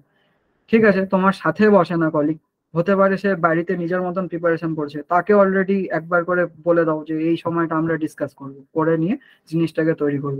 বন্ধু রাখো, আমি তো বলবো যতটা সম্ভব নিজেকে, মানে এখন গ্রুপটাকে খুব বুঝে শুনে তৈরি করো নিজের আশেপাশে। ঠিক আছে, গ্রুপটা যেন এরকম হয় যে খুব কাজের গ্রুপ হয়, যাদের সঙ্গে মিশছো। ঠিক আছে, বন্ধু এমন রাখো যাকে দিয়ে তোমার যার লক্ষ্য আর তোমার লক্ষ্য একই হবে, সেভাবে তোমরা চলো। ঠিক আছে, তো এক্সাম প্যাটার্ন গুলোকে নিয়ে ভালো করে স্টাডি করো, ভালো করে স্টাডি করো, করে নিজের একটা স্টাডি প্ল্যান তৈরি করো। আর আগামী 3-4 মাসের জন্য একদম উঠে পড়ে তোমরা চলতে থাকো। ঠিক আছে, যে যাই হয়ে যাক, এই কয়টা মাস আমি অফিস থেকে এসে, আমি স্কুল থেকে এসে আমি ডাইরেক্ট পড়তে বসবো, পড়া ছাড়া আমি আর কিছু বুঝবো না। রিল্যাক্স করতে হবে, ঠিক আছে, সপ্তাহে একদিন করব, কিন্তু বাকি 6 দিন যেন আমার পড়াটা সেইভাবেই হয়। ঠিক আছে, অন্তত যেটুকু টার্গেট দেওয়া হবে সেই টার্গেট গুলোকে যেন কমপ্লিট করতে পারো, যে কোনো সাবজেক্টের কথাই বলছি। ঠিক আছে, এবার নেক্সটে আমি চলে যাচ্ছি। প্রবলেম অলরেডি কিছু ডিসকাস করা হলো। ঠিক আছে, প্রবলেম অনেক রয়েছে, হ্যাঁ, পার্সোনাল প্রচুর প্রবলেম থাকবে, কারোর বাড়িতে হতে পারে কেউ অসুস্থ, মা বাবা, কেউ এরকমও থাকবে তোমাদের মধ্যে যাকে নাকি পুরো সংসারের দায়িত্বটা নিজেকে তুলে নিতে হচ্ছে, তুমি আর্নিং মেম্বার, তোমার হাত দিয়ে সংসার চলছে। ঠিক আছে, থাক ভালো, মনে রাখবে যে মানে ঈশ্বর বিপদটা মানে মুশকিলগুলো তাকেই দেন যে নাকি সেটাকে সহ্য করার মতন একটা ক্ষমতা রাখবে। তো তোমাকে সেই জায়গায় প্রস্তুতি নিতে হবে যে ঠিক আছে, প্রবলেম আসছে, তো আমি মাথা পেতে নিচ্ছি, কিন্তু এবার আমাকে প্রবলেম সলভিং এর দিকে একটু নজর দিতে হবে। আর মাথায় রাখবে, আমি মানে এটা সবসময় উৎসাহিত করি না যে না সরকারি চাকরি পেতেই হবে। ঠিক আছে, সেটা ছাড়াও জীবনের আরো অনেক দিক রয়েছে। তবে হ্যাঁ, এটা বলবো যে তোমার যদি এটাই খিদা হয়ে থাকে যে না আমি পাবো, আমি কাজটা করতে ভালোবাসি, ঠিক আছে, আমি PSCর আন্ডারে আমি চাকরি পেয়ে যদি অফিসার হতে পারি, তাহলে আমি আমার স্টেটকে সার্ভ করব, আমার এটাই লক্ষ্য হওয়া উচিত জীবনে। তোমার মানে ভিতর থেকে একটা ভীষণ ভাবে আর্জ আসছে, চাহিদা তৈরি হচ্ছে, একটা খিদা তৈরি হচ্ছে যে না আমি এই কাজটা করবোই। ঠিক আছে, আমার ভালো লাগে তাই আমি করব, তাহলে আমি বলবো তাহলে লেগে পড়ো, তাহলে আর তোমার হাতে আদার্স কোনো অপশন নেই। তোমার যেহেতু ভালো লাগে, তাহলে জিনিসটাকে ভালো লাগার মতোই তৈরি করো। ঠিক আছে, তাহলে সেখানে কোনো ইফ অ্যান্ড বাটস আসতে পারে না, এটা আমার ব্যক্তিগত ভাবে মনে হয়। প্রবলেম অনেক আসবে, ঠিক আছে, আজকে যদি তুমি তোমার প্রবলেম আমাকে শোনাতে বসো, আমি তো আমারটা তোমাকে শোনাতে বসি, সলিউশন কিছু বের হবে না। কিন্তু আমাদেরকে সলিউশনটা নিজেদেরকেই তৈরি করতে হবে। আমি বলছি, তোমরা PSC তে সিলেক্ট হয়ে গেলে হয়ে কি হবে, তোমরা একটা ডিপার্টমেন্টের অফিসার হবে। সেই ডিপার্টমেন্টের বাকি যে কর্মচারীরা রয়েছে, যারা তোমার নিম্ন স্তরে রয়েছে, তারা তোমার একটা অর্ডারের উপরে ডিপেন্ড করে থাকবে। তুমি যা নির্ণয় নিবে সেই নির্ণয়ের উপরে ভিত্তি করে সেই ডিপার্টমেন্টের কাজ হবে। দেখো, এক্সামের পরে তুমি একটা ডিপার্টমেন্টের জন্য নির্ণয় নিচ্ছ, এক্সামের আগে নিজের জন্য নিতে পারবে না? এতটুকু তো গার্ডস থাকতেই লাগবে নিজের ভেতরে। ঠিক আছে, তাহলে কিন্তু এক্সামটা সলভ করা সম্ভব হবে, নয়তো এই এক্সাম ক্র্যাক করা আমি বলছি দিন দিন খুবই মুশকিল হয়ে যাবে। এবার প্রবলেম কি কি আসতে পারে, আরো এনজাইটি তৈরি হবে, হাত পা কাঁপবে, ঠিক আছে, বন্ধুদের সঙ্গে মেলামেশা করতে ইচ্ছা হবে না, দেখবে তোমার বন্ধুরা চাকরি পেয়ে যাচ্ছে, তুমি বসে আছো। ঠিক আছে, কোনো ব্যাপার না, ঠিক আছে, মনটাকে এমন ভাবে শক্ত করো, আমারও দিন আসবে, তার জন্যই আমি তৈরি হচ্ছি। ঠিক আছে, তো সেইটা নিজেকে তৈরি করার জন্য কিন্তু ভীষণ ভাবে ডেডিকেশনটা দরকার। ঠিক আছে, নইলে কিন্তু হবে না এক্সাম। আমি বারবার বলছি, আমি এখানে কাউকেই মানে ক্রিম দিয়ে ভরিয়ে দেবো না যে ডাব্লিউবি পিএসসির মিসলিনিয়াস ভীষণ ইজি, না মোটেও না। বারবার বলছি, যতবার আমাকে দিয়ে বলা হবে আমি বারবার বলবো এটা ইজি এক্সাম না। ঠিক আছে, কারণ প্রবলেমটা কি হয়ে যায়, সিট তো ভীষণ কম, লিমিটেড সিট, কম্পিটিশন এত হাই, ঠিক আছে, তার মধ্যে এত বছর পরে একটা নোটিফিকেশন আসছে। তো অনেকেই প্রিপারেশন নিচ্ছে, অনেকেই কিন্তু এর জন্য তৈরি হচ্ছে। এবার মনটা ঘাবড়াবে, বারবার করে ভয় হবে, কিন্তু হলেও কোনো ব্যাপার না, মন যতই ঘাবড়াক না কেন, কঠিন ভাবে আমাদেরকে সংকল্পবদ্ধ থাকতে হবে যে না, আমি পারবো, আমার দ্বারা হবে। ঠিক আছে, তো হবে, কেন হবে না, আবার বলছি, এবার এখানে তোমাদেরকে একটা হিসাব করে আমি বলেছি, হারাবে না কিছুই, ঠিক আছে, হারানোর কিচ্ছু নেই এখানে। হ্যাঁ, কিছু রিলেশন তোমার লাইফ থেকে চলে যাবে, কিছু লোকের সামনে তুমি খারাপ হয়ে যাবে, তারা তোমাকে প্রচুর বদনাম করবে। ধরে নাও তোমার এই যে বেকারত্বের যে ফেজটা না, এটা তোমার জন্য ফিল্টারের কাজ করছে। এই বেকারত্বের ফেজে যারা যারা তোমার সাথে থেকে যাবে, তারা সারা জীবনই তোমার সাথে থাকবে, আর যে থাকবে না সে অমনিতেও থাকার ছিল না। ঠিক আছে, তো ভালো চলে যাক, যত মানে আননেসেসারি পার্সন আছে তারা বেরিয়ে যাক লাইফ থেকে। থাকলো ভাগে, থাকলো তোমার ভাগে শুধুমাত্র সেই সমস্ত মানুষগুলো যেগুলো নাকি মানে যারা নাকি সারা জীবন তোমার পাশে দাঁড়াতে পারবে। তাদের জন্য খাটতে হবে, নিজের জন্য খাটতে হবে, আমাকে অফিসার হতে হবে। এবার হলাম না, কথার কথা, প্রশ্ন তো একটাই আসছে না, এই যে 400 450টা সিট কি করে পাবো। ঠিক আছে, ক্লার্কশিপ হবে, ফুড এসআই হবে, না হোক পুলিশের একটা কোনো এক্সাম পাস করবো। তোমাদের মধ্যে অনেকেই টেট পাস করে, মানে তোমাদের মধ্যে অনেকে বিএড ডিএড করে রেখেছো, সেটা পাস করব। সেটাও হলো না, চাকরি পেলাম না, কিছু তো করে ফেলতে পারবো, দুটো ছেলেকে টিউশন তো দিতে পারবো, পড়াতে তো পারবো। তুমি যদি এই নলেজ গুলো নিতে থাকো, যে হিস্ট্রি জিওগ্রাফি যে যে সাবজেক্ট গুলো আছে, ম্যাথস, তুমি তো বাকি সমাজের 10টা ছেলের থেকে অনেকটা আগিয়ে থাকলে নলেজের হিসাবে, সেই নলেজ দিয়ে কিছু করে খেতে পারবে না। আজকে অফিসার হলে তোমাকে একটা অফিসের দায়িত্ব দেওয়া হচ্ছে, আর তুমি যদি অফিসার না হতে পারো, নিজের দায়িত্ব নিতে পারবে না, এটা হতে পারে না। ঠিক আছে, তোমার কাছে এতটা নলেজ থাকবে যে তুমি সেটাতে কিছু করে, কিছু না কিছু লাইফে করে যেতে পারবে। এবার হ্যাঁ, নিজের কাছে ভীষণভাবে সৎ থাকতে লাগবে, সৎ না থাকলে কিন্তু হবে না। ঠিক আছে, আমি পড়ছি না, আমি ফাঁকি মারছি, এদিকে আমি স্বপ্ন দেখছি, এই তো আমি 5 দিন পরে এক্সাম হবে, এক্সাম দিব, অফিসার হয়ে যাব, এই লালবাতির দরজা খুলবে, গাড়ি খুলবে। সব থেকে বেশি তো এখন ইউটিউবের শর্টস গুলো আমাদের মাথা খেয়ে নিয়েছে, সেখানে এরকম শর্টস বেশি দেখা যায়, এই অফিসার এন্ট্রি নিচ্ছে, তার পেছনে 10টা পুলিশ দৌড়ে আসছে। ওগুলা ভুলে যাও, ঠিক আছে, ওগুলা জীবনের মানে অ্যাসপেক্ট হতে পারে না, মেইন অ্যাসপেক্ট। কিন্তু কি হবে, ঠিক আছে, হলে না অফিসার, অন্য কিছু হয়ে যাবে। তোমাকে এত বড় যখন দায়িত্ব দেওয়া হচ্ছে, নিজের দায়িত্ব অবশ্যই তুমি নিতে পারবে। তো নিজের দায়িত্বটা নাও, ভালো করে পড়াশোনা স্টার্ট করো। যারা যারা আমাদের সঙ্গে অ্যাসোসিয়েটেড হতে চাও, এখানে কিন্তু তোমাদেরকে নাম্বার গুলো দেওয়া রয়েছে, সেগুলাতে তোমরা কন্ট্যাক্ট করো। যেই 6 মাসের কোর্স আমাদের চলবে এখানে, এটুকু গ্যারান্টি দিচ্ছি, বেশ তোমাদের তৈরি হয়ে যাবে। ঠিক আছে, মানে ব্যাপারটা এরকম যে তোমার ধরো যে ঠাকুরের প্রতিমাগুলো যেরকম তৈরি হয়, অর্থাৎ খড়ের হচ্ছে একটা স্ট্রাকচার তৈরি করা হয়, তার উপরে কাদামাটি বসিয়ে মুখ দেওয়া হয় এক একটা ঠাকুরের। ঠিক আছে, কাউকে গণেশ বানানো হচ্ছে, কাউকে কার্তিক, সেম তোমাদেরকে ওই কাঠামোটা তৈরি করে দেওয়া হবে। বাকি যখন যেই এক্সামটা আসছে সেই এক্সামের হিসাবে কিন্তু তোমরা নিজেদেরকে তৈরি করে নেবে। ঠিক আছে, যখন যে এক্সামটা আসছে, মিসলেনিয়াস আসছে, ঠিক আছে, মিসলেনিয়াসের প্রিভিয়াস ইয়ার দেখবো, ক্লার্কশিপ আসছে, ক্লার্কশিপের প্রিভিয়াস ইয়ার দেখবো। আর সব থেকে ভালো, আমি যত প্রিভিয়াস ইয়ার তোমাদেরকে কম্পাইল করে দিচ্ছি, ওগুলো তো একদম খুব ভালো করে করতে থাকো। ঠিক আছে, বারবার বারবার করে দেবে, বারবার বারবার করে দেবে, কাটার তো খুব একটা বেশি উঠছে না। ঠিক আছে, ওইটুকু নাম্বারই আমাদেরকে, শুধু কি একটু নির্ভুল থাকতে হবে, ভুলটা যাতে আমাদের কম হয়।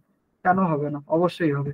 ঠিক আছে, এবার আমি চলে আসি তোমাদের, যেমন তোমরা বলছিলে যে একটু পড়াশোনা করবে, পড়াশোনা চলো দেখাচ্ছি। ঠিক আছে, পড়াশোনা ঠিক না, তবে কিছু প্রশ্ন উত্তর তোমাদেরকে দেখাচ্ছি যে কি ধরনের প্রশ্ন আসে। যতগুলা প্রশ্ন আমি এখানে কম্পাইল করে দিয়েছি, প্রতিটা প্রশ্নই হয়তো ডাব্লিউবিসিএস এ এসেছে, নয়তো তোমার মিসলেনিয়াস এ এসেছে, নয়তো পুলিশের পরীক্ষায় এসেছে। আমি এখানে মেনশন করে দিইনি কোনটা কোথায় এসেছে, হ্যাঁ তবে এসেছে। এবার দেখবো খুব একটা কি কঠিন নাকি মোটামুটি সহজ। ঠিক আছে, এখানে দেখো, এখানে দেওয়া আছে হচ্ছে ভারতবর্ষের প্রাচীনতম সভ্যতার নাম কি। প্রথম ক্লাসটা যখন তোমাদেরকে করা হবে তোমরা এক ঝটকাতে অ্যান্সারটা দিতে পারবে যে এটা হলো মেহেরগড় সভ্যতা। ঠিক আছে, অপশন সি। এই তো একজন অলরেডি তোমরা অ্যান্সার করে ফেললে, কংগ্রেচুলেশন। ঠিক আছে, তারপরে এই যে সভ্যতার অগ্রগতিতে মানুষদের সর্বপ্রথম যে ধাতুটির ব্যবহার শুরু করে সেই ধাতুটির নাম কি। ঠিক আছে, সেই ধাতুটির নাম হচ্ছে এখানে অপশন বি, অর্থাৎ তামা। তো এই ধরনেরই কোশ্চেন থাকবে, খুব একটা হাইফাই কোশ্চেন তোমাদের থাকবে না। হ্যাঁ, এবার কিছু আছে খুব টাফ, সেগুলোকে আমরা স্কিপ করব, যদি আমাদের পড়া না থাকে ছেড়ে দেব। ঠিক আছে, তোমাদের হাতের স্পিডটা, রিডিং স্পিডটা খুব বিশেষভাবে বাড়াতে হবে। হাতের স্পিড বাড়াতে হবে মেন্সের জন্য, আর রিডিং স্পিড বাড়াতে হবে হচ্ছে প্রিলির জন্য। প্রিলিতে যদি আমাদেরকে তৈরি হতে হয় তাহলে কিন্তু খুব বেশি করে আমাদেরকে রিডিং এর স্পিডটা রাখতে হবে। ঠিক আছে, যে যেই ল্যাঙ্গুয়েজে দিচ্ছ, কেউ হয়তো ইংলিশে দিতে পারো, তো সেইভাবে। পরের কোশ্চেন দেওয়া আছে, দয়ারাম সাহানি কোন শহরে ধ্বংসাবশেষ আবিষ্কার করেন। ঠিক আছে, এখানে দেখো মহেঞ্জোদারো রয়েছে, কালীবঙ্গান রয়েছে, লোথাল রয়েছে, হরপ্পা রয়েছে। তা হরপ্পা। ঠিক আছে, তো এইভাবেই কিন্তু আমরা কোশ্চেনের অ্যান্সার গুলো করতে থাকবো। খুব কঠিন না, আমি এখানে মোটামুটি যে কয়টা নিয়েছি সেগুলো এনশিয়ান্ট ইন্ডিয়ান হিস্ট্রি থেকে নেওয়া হয়েছে। যেরকম বৌদ্ধদের উপাসনার স্থানকে কি বলা হয়ে থাকে, 12 নম্বর প্রশ্ন। দেখো এটা হচ্ছে তোমার বৌদ্ধ যুগ থেকে। ঠিক আছে,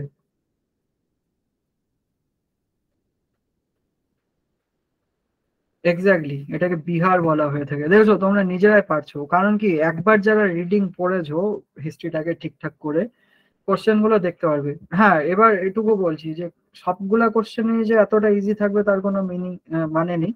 কোশ্চেন থাকবে, কিছু কোশ্চেন একটু টাফ হবে, কিছু কোশ্চেন ওই যে মিডিয়াম লেভেলের হবে। ঠিক আছে, এই যে বৌদ্ধদের ব্যাপারে আবার আর একটা কোশ্চেন, যে প্রথম বৌদ্ধ সম্মেলনী কোথায় হয়েছিল, কৌলিঙ্গ, বৈশালী, পাটলিপুত্র, রাজগৃহ। আমরা যখন পড়বো তখন দেখবো যে চারটা বৌদ্ধ সম্মেলনী হয়েছিল, তার মধ্যে প্রথমটা হয়েছিল রাজগৃহতে, দ্বিতীয়টা হয়েছিল বৈশালীতে, তৃতীয়টা হয়েছিল পাটলিপুত্রতে, আর চতুর্থটা হয়েছিল হলো কাশ্মীরে। ঠিক আছে, কাশ্মীরের কুন্দলবন বলে একটা জায়গা রয়েছে সেখানে। এই জিনিসগুলো আমাদেরকে ডিটেলসে পড়তে লাগবে, আর প্রতিটা জিনিস তোমরা নোটের মধ্যে পাবে। নোটস গুলোকে তৈরি করাই হয়েছে এভাবে যে নোটস গুলোর মধ্যে কিন্তু প্রচুর পরিমাণে প্রিভিয়াস ইয়ারের কোশ্চেন যা এসেছে তার উপরে বেস করে নোটস গুলো তৈরি। ঠিক আছে, এই যে পরের যেরকম এটা একটা মৌর্য যুগের থেকে এসেছে। ঠিক আছে, যে পাটলি, সরি মৌর্য যুগ তো না, মানে ষোড়শ মহাজন পদের থেকে এসেছে, যে পাটলিপুত্র নগরী বর্তমানে পাটনার পাশে রয়েছে, সেটা স্থাপন কে করেছে, উদয়ন বা উদিয়ান বলা হয়ে থাকে, সেই রাজা হচ্ছে এটা তৈরি করেছিল। ঠিক আছে, তো প্রত্যেককে বলা হচ্ছে ইজি ইজি, ব্যাপারগুলো অতটাও কঠিন না। এই যে অশোকের শিলালিপি কোন লিপিতে, মানে কোন ভাষায় লেখা হয়েছিল, এটাও হচ্ছে অপশন সি হবে, ব্রাহ্মী বা খারস্তি লিপিতে সেটাকে লেখা হয়েছিল। ঠিক আছে, তো এই যে হরিসেনের রচিত এলাহাবাদ প্রশস্তিতে কার কথা লেখা রয়েছে, ঠিক আছে, কোন রাজার ব্যাপারে লেখা রয়েছে। প্রথমে আমরা যদি দেখি যে হরিসেন কার সভাকবি ছিলেন, এটা আমরা যখন গুপ্ত যুগ পড়বো তখন দেখবো। তারপরে হয়ে যাবে অ্যান্সারটা আমাদের সমুদ্রগুপ্ত, কারণ সমুদ্রগুপ্ত ছিলেন হরিসেনের সভাকবি। এইভাবেই কিন্তু আমরা ক্লাসগুলোকে, আর এই যে ঠিক যেই তোমরা পিডিএফটা এখানে দেখছো আমার সামনে, এরকম তোমাদেরকে পিডিএফ তৈরি করে দেওয়া হবে, যেখানে এক একটা পিডিএফ এ মোটামুটি 80টা 90টা, মানে যখন যেরকম পারবো সেই হিসাবে কিন্তু তোমাদেরকে আমি কোশ্চেন গুলোকে দেবো। ঠিক আছে, আর এগুলো সব পিওয়াইকিউ। মহাভারতের রচয়িতাকে বেদব্যাস। ঠিক আছে, রামায়ণের রচয়িতা ছিলেন হচ্ছে বাল্মীকি, বাল্মীকি মুনি। তো এই জিনিসগুলো আমরা ধীরে ধীরে ধীরে ধীরে পড়বো। আর হ্যাঁ, এটুকু কথা হচ্ছে সিলেবাস কমপ্লিট করে দেওয়া হবে, সিলেবাসের নোটস পাবে, প্রিভিয়াস ইয়ার কোশ্চেন পাবে, তোমাদের ঠিকঠাক করে টেস্ট নেওয়া হবে। ঠিক আছে, এক্স্যাক্টলি, দেখো অপশন দেওয়ার আগেই তোমরা লেখা শুরু করেছে, ইন্ডিকা গ্রন্থের রচয়িতাকে মেগাস্থিনিস। ঠিক আছে, আমরা দেখবো হিস্ট্রিতে কি কি জিনিস থেকে বেশি আছে। হিস্ট্রিতে প্রচুর বইয়ের নাম রয়েছে, যে এই বইগুলো কার লেখা সেগুলো বেশি করে আসে। তারপরে কিছু রাজকীয় পদ রয়েছে। ঠিক আছে, রাজাদের কিছু পদবি থাকতো, উপাধি থাকতো, তাদের আন্ডারে কিছু আহ লোক কাজকর্ম করতো, তাদের পদের কিছু নাম ছিল, সেই নামগুলো জানবো। সেই জিনিসগুলোর থেকে প্রচুর পরিমাণে আসে। বুদ্ধিজম খুবই প্রিয় বিষয়। এবার আমরা যদি মডার্ন এজে ঢুকে যাই, আধুনিক ভারতে ঢুকে যাই, সেই আধুনিক ভারতে গিয়ে আমরা দেখতে পারবো যে আধুনিক ভারতে প্রচুর পরিমাণে হচ্ছে তোমার গান্ধীজি, অর্থাৎ ভারতের স্বাধীনতা যে আন্দোলন, জাতীয়তাবাদী যে আন্দোলন, সেই আন্দোলনের থেকে প্রচুর পরিমাণে প্রশ্ন আসে, সেই প্রশ্নগুলোকে আমরা দেখব। ঠিক আছে, হ্যাঁ, এটা একটা কোশ্চেন রয়েছে, আলেকজান্ডার আর পুরু। পুরু ছিলেন ভারতীয় রাজা। তো এদের মধ্যে কোন যুদ্ধ হয়েছিল? তো এটাকে হিদাসপিসের যুদ্ধ বলা হয়ে থাকে, ঠিক আছে। তো এইভাবে এইভাবে তোমরা হচ্ছে জিনিসগুলো দেখবে। হ্যাঁ, এটা এনশিয়েন্ট ইন্ডিয়া, যার জন্য তোমাদের হয়তো কোশ্চেনের অ্যান্সার গুলো একটু ইজি লাগছে। টাফনেসটা বাড়বে কোথায়? টাফনেসটা বাড়বে হচ্ছে তোমার মডার্নে গিয়ে, ঠিক আছে। আর মিডিয়েভাল থেকে খুব একটা প্রশ্নের উত্তর পাওয়া যায় না। তো দেখতে থাকবো আমরা এটা, ঠিক আছে। অবভিয়াসলি সারনাথের স্তম্ভ নির্মাণ করানো হচ্ছে অশোক। ঠিক আছে, মজা আসছে তো মানে অ্যান্সার গুলো দিতে। ক্লাস যখন করব ঠিক এরকমই মজা আমরা পাবো। ঠিক আছে, খুব ভালো লাগবে পড়তে। অবভিয়াসলি আর্যভট্টের জন্ম গুপ্ত যুগে। তো এইরকমই দেখতে হবে সাঁচি স্তূপ কোথায় অবস্থিত। আইডিয়া? সাঁচি স্তূপ কোথায় অবস্থিত?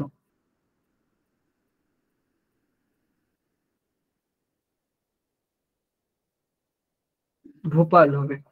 এটা ইউপি না, এটা এমপি তে, মধ্যপ্রদেশে রয়েছে সাঁচি স্তূপ। ঠিক আছে।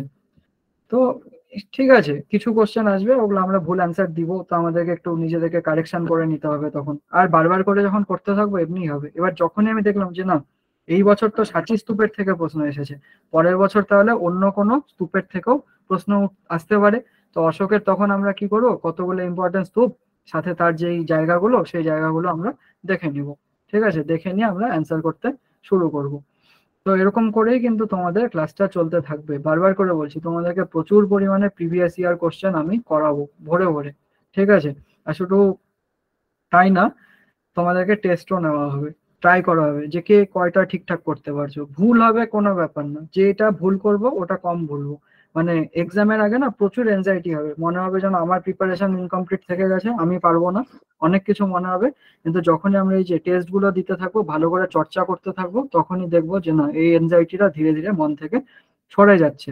তো এতবার প্র্যাকটিস করব যেন আমাদের যতটুকু পার্সেন্টেজ দরকার, অর্থাৎ ওই যে 60 থেকে 65%, ঠিক আছে, আর প্রিলিতে মোটামুটি 70%-এর কাছাকাছি, এই জায়গাটাকে গ্র্যাপ করে নিতে পারলেই বেশ হয়ে গেল। ঠিক আছে, আর কিচ্ছু লাগবে না। 31 নম্বরের উত্তর মিরান্দার।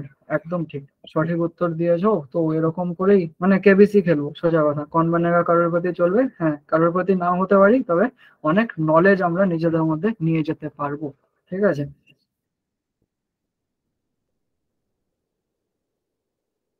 32-এর অ্যান্সারটা কি? 32 এর ভারতের প্রত্নতত্ত্বের জনক কাকে বলা হয়?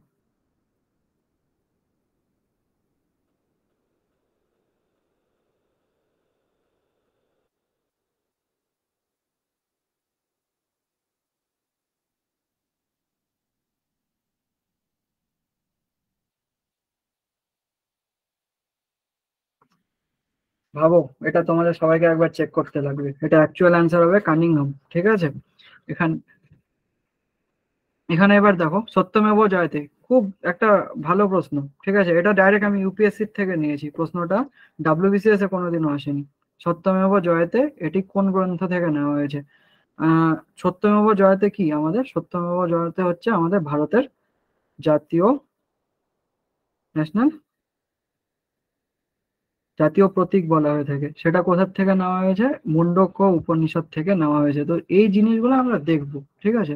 হ্যাঁ, সিন্ধু সভ্যতা কোন যুগের সভ্যতা, এটা একদম ডাইরেক্ট ডাব্লিউবিসিএস এর প্রিলিমিনারি থেকে নেওয়া। 34-এর অ্যান্সারটা দেখো চেষ্টা করে যদি পারো। ঠিক আছে, ক্লাসগুলো কিন্তু এরকমই ইন্টারেস্টিং থাকবে। ঠিক আছে, একেবারে যে একদম মরা মরা ক্লাস হবে সেটা আমি মোটেও করবো না। চেষ্টা করা হবে যেন খুব ইন্টারেস্টিং হয়, তোমরা এনগেজ করতে পারো আমার সঙ্গে। ঠিক আছে, ভালো করে যাতে আহ, তোমাদেরকে এনগেজ করানো যায় মোট কথা জিনিসগুলোতে। তাম্রপ্রস্তর যুগে হয়, প্রতিটা জিনিস ভাগ করে দেখানো হবে। ঠিক আছে, চ্যালকোলিথিক কেন বলা হয়? চ্যালকো মিন্স হচ্ছে তামা, আর লিথ মানে হচ্ছে পাথর। এই যে সিন্ধু সভ্যতার যুগ, এখানে প্রস্তর যুগের শেষ হচ্ছিল আর তাম্র যুগের ঠিক সূচনা হচ্ছিল, ওই মাঝামাঝি যুগটা, তার জন্য এটাকে তাম্রপ্রস্তর যুগ বলে। অর্থাৎ তখন তামার ব্যবহারও শুরু হয়ে গিয়েছে, এইদিকে পাথরের ব্যবহারও চলছে। হ্যাঁ, কিন্তু তারা লোহার ব্যবহার তখনও জানতেন না। আর বৌদ্ধদের ধর্মগুলিকে কোন ভাষায় রচনা করা হয়েছে? পালি ভাষাতে লেখা হয়েছে। ঠিক আছে। এই যে তারপর এটা একটা কোশ্চেন ছিল, 36। এখন তোমরা অনেক বইয়ের মধ্যেই পাবে এইটার অ্যান্সার বা অনেক নোটের মধ্যেই পাবে, কিন্তু সেই সময়টাতে কিন্তু ছিল না যেই বছর এই কোশ্চেনটা ধরা হয়েছিল। ঠিক আছে, তখন কিন্তু অনেকেই ছেড়ে দিয়ে চলে এসেছিল। পিটকের অর্থ হচ্ছে ঝুড়ি। ঠিক আছে, তো এইভাবেই পড়বো, ধীরে ধীরে এইভাবেই আমরা জানতে পারবো যে এই যে বৌদ্ধ ভিক্ষুক নাগসেন আর মিরান্দার, এদের মধ্যে যে কনভারসেশন অর্থাৎ কথোপকথন হয়েছিল, সেই কথোপকথন কোন গ্রন্থের মধ্যে লেখা রয়েছে? এটা মিলিন্দ পঞ্চহ বলা হয়ে থাকে। ঠিক আছে, তো আবার বলছি যে যদি তোমরা এখান থেকে প্রিপারেশনটা নাও, মোটামুটি কি হবে বলো তো? প্রিপারেশনটা নিলে ডাব্লিউবিসিএস প্রিলির জন্য তৈরি হয়ে যাবে। ইভেন এই যে একটা গতি ধরে নিলে, তারপরে তোমরা মেন্সের জন্য নিজেদেরকে রেডি করতে পারবে। মিন্স ডাব্লিউবিসিএস এর জন্যই ধরে নাও খাটতেছো, ধরে নাও এইভাবেই, যে শুধু মিসলেনিয়াস না। হ্যাঁ, টার্গেট আমাদের মিসলেনিয়াস, যেহেতু হচ্ছে আমরা বলছি যে এই কয়টা দিনের মধ্যে আমরা সিলেবাসটা শেষ করবো, মেনলি মিসলেনিয়াসকে মাথায় রেখে বলা হয়েছে। বাট পড়াটা যখন করতে থাকবে, তোমরা ডাইরেক্ট ডাব্লিউবিসিএস কে টার্গেট করতে পারবে। সেটা যারা যারা এক্সামে বসেছো বা বসতে চলছো, তারা যদি এই জিনিসগুলোকে পর্যালোচনা করো, তাহলে নিজেরাই বুঝতে পারবে। ঠিক আছে,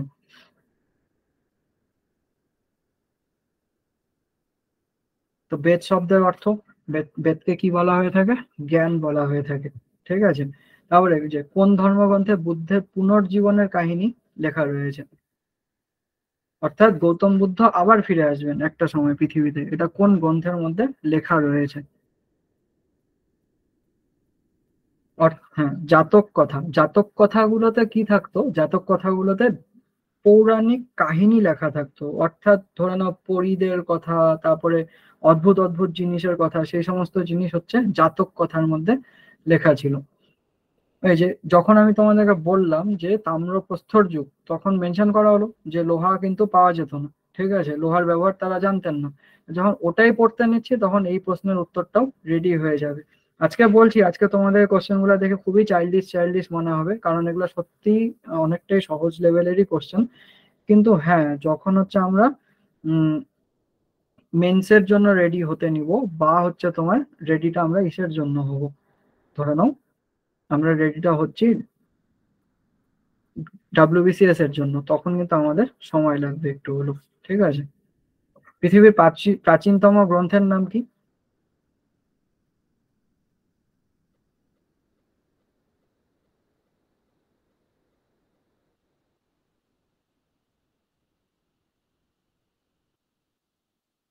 ঋগ্বেদ। আর চন্দ্রগুপ্ত মৌর্য আর কৌটিল্য, উনাদের মধ্যে মানে উনাদের দ্বারা যে নন্দদের মানে হত্যা হয়েছিল, সেটা কোথায় লেখা রয়েছে?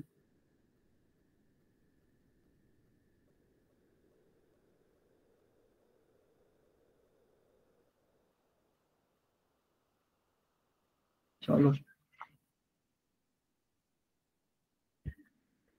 কোশ্চেনের স্কিম এরকম থাকবে। ঠিক আছে, দেখো ওখানে প্রচুর প্রশ্ন, এখানে মোটামুটি তোমাদের 80টা কোশ্চেন এই পিডিএফটার মধ্যে রয়েছে। এরকম প্রচুর পিডিএফ তোমরা ধীরে ধীরে ধীরে ধীরে পেতে থাকবে। ঠিক আছে, প্রত্যেককে বলা হচ্ছে। তো টেনশনের কিছু নেই, একবার যদি এনরোল করতে পারলে, তো ধরে নাও হ্যাঁ বেসটা তোমার তৈরি হয়ে গেল। দেন তারপরে তোমরা যেইভাবে হোক ধীরে ধীরে ধীরে ধীরে প্রিপারেশনটাকে আগে পাঠাতে পারবে। তো এবার কথা হলো যে হিস্ট্রি পাশাপাশি, হিস্ট্রি ছাড়াও আমার এখান থেকে আর কি কি পাচ্ছ তোমরা, সেটুকু আমি ক্লিয়ার করে দিচ্ছি। হিস্ট্রি ছাড়াও কিছু প্রশ্ন আসে হলো আর্ট অ্যান্ড কালচার থেকে, আলাদা করে মেনশন করে দেওয়া থাকে না সিলেবাসের মধ্যে। বাট বিগত বছরে আমরা লক্ষ্য করেছি যে আর্ট অ্যান্ড কালচার, অর্থাৎ তোমার কলা এবং হচ্ছে সাহিত্য যেটা রয়েছে, সেখান থেকেও কিন্তু প্রচুর পরিমাণে প্রশ্ন ধরা হয়ে থাকে। এবং সেগুলোর মধ্যে পড়ছে বিভিন্ন মন্দিরের আর্কিটেকচার, তারপরে বৌদ্ধদের গুহা, স্তূপা, তারপরে বিভিন্ন ধরনের গ্রন্থ, বিভিন্ন ধরনের প্রাচীন যুগের যে সমস্ত রীতিনীতিগুলো রয়েছে, সেগুলোর থেকেও প্রচুর পরিমাণে কিন্তু কোশ্চেন ধরা হয়ে থাকে। তো আর্ট অ্যান্ড কালচারের জন্য তোমাদের ডেডিকেটেড কয়েকটা ক্লাস আমি দেব, আর কিছু কিছু নোটস তো হিস্ট্রির সঙ্গে অ্যাটাচ করে দেবো। আর্ট অ্যান্ড কালচারের থেকেও যেগুলো প্রশ্ন আসবে, সেগুলোকেও ট্যাকেল যাতে তোমরা করতে পারো। খুব বেশি প্রশ্ন আসে না, দুটো তিনটে এরকম চলে আসে। হ্যাঁ, কিন্তু ওগুলো কোর আর্ট অ্যান্ড কালচার বেসের থেকেই থাকে, তো সেগুলো তোমাদেরকে ধরিয়ে দেওয়া হবে।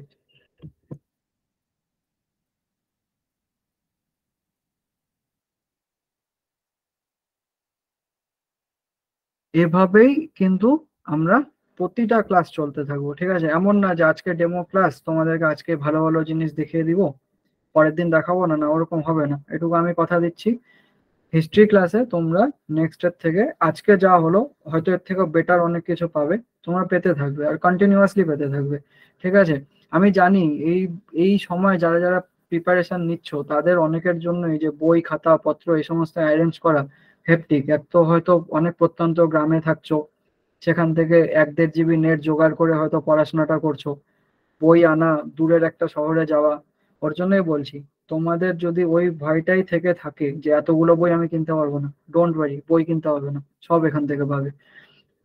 থ্যাংক ইউ ক্লাস ভালো লাগার জন্য, ঠিক আছে? চেষ্টা করব যাতে আরো ভবিষ্যতে ক্লাসগুলো তোমাদের ভালো লাগে, ঠিক আছে? আর আশা করছি যে WBPSC কিরকম হতে পারে সেটা তোমাদের কিছুটা হলেও ধারণা হয়ে গিয়েছে। তো এবার আমি কিছুটা তোমাদের জন্য প্যানেল অন করব, জাস্ট হালকা দুটো কোশ্চেন তোমাদের থেকে নেব। ইউ আর ওয়েলকাম পূজা, ঠিক আছে? আমি জানতে চাই তোমাদের কারোর, যার যে কারোর মনে যদি কোনো কমন ডাউট থাকে তাহলে সেটা কিছুটা আমি এন্টারটেন করব। You are welcome Piyali.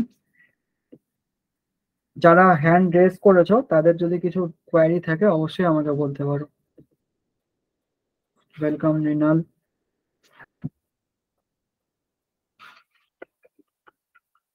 আশা করি বুঝতে পারছো।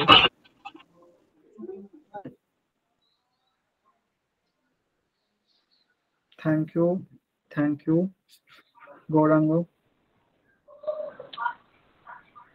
আমি বারবার বলছি, ঠিক আছে, যে আজকে আমি ডেলিভার করতে পারবো না তোমাদেরকে, একদিনে তো হিস্ট্রি সম্ভব না, তার জন্য ধরে না পারলাম না। হ্যাঁ, সম্ভবই না, হিস্ট্রি অনেক ভাস্ট সাবজেক্ট। স্যার এই তোমরা নোটগুলো যতগুলো কিভাবে পাবো স্যার? নোটগুলো তোমরা যখন হচ্ছে কোর্সে এনরোল করবে, ঠিক আছে, কোর্সে এনরোল করার পরে তোমাদেরকে একটা গ্রুপ ক্রিয়েট করে দেওয়া হবে হোয়াটসঅ্যাপের উপরে।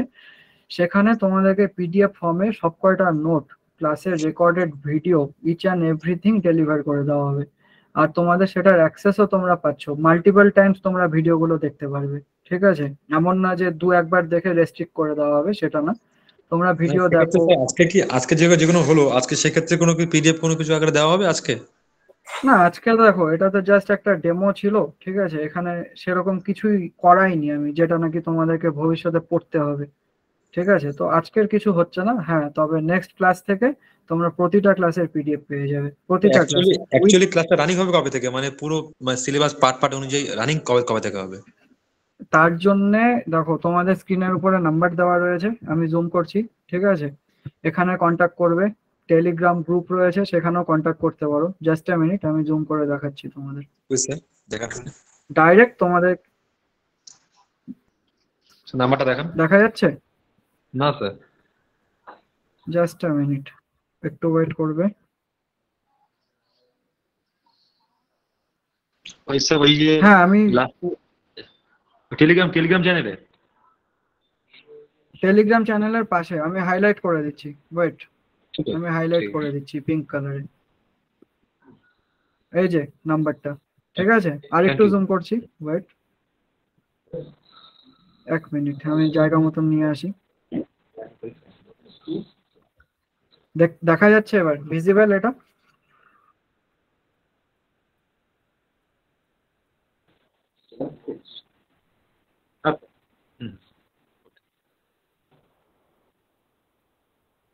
এটা ইনস্টিটিউটের নাম্বার থাকছে, ঠিক আছে? ইনস্টিটিউটের নাম্বার এখানে থাকছে, তো এখান থেকে হচ্ছে তোমরা সমস্ত তথ্য পেয়ে যাবে কোর্স রিলেটেড যত রয়েছে, ঠিক আছে? এটা তো আমার দায়িত্বের মধ্যে পড়ছে না যেহেতু আমি এই ডিপার্টমেন্টে নেই, ঠিক আছে? আমি অ্যাজ এ ফ্যাকাল্টি মেম্বার, ব্যাস তোমরা এখান থেকে। হ্যাঁ, বলো।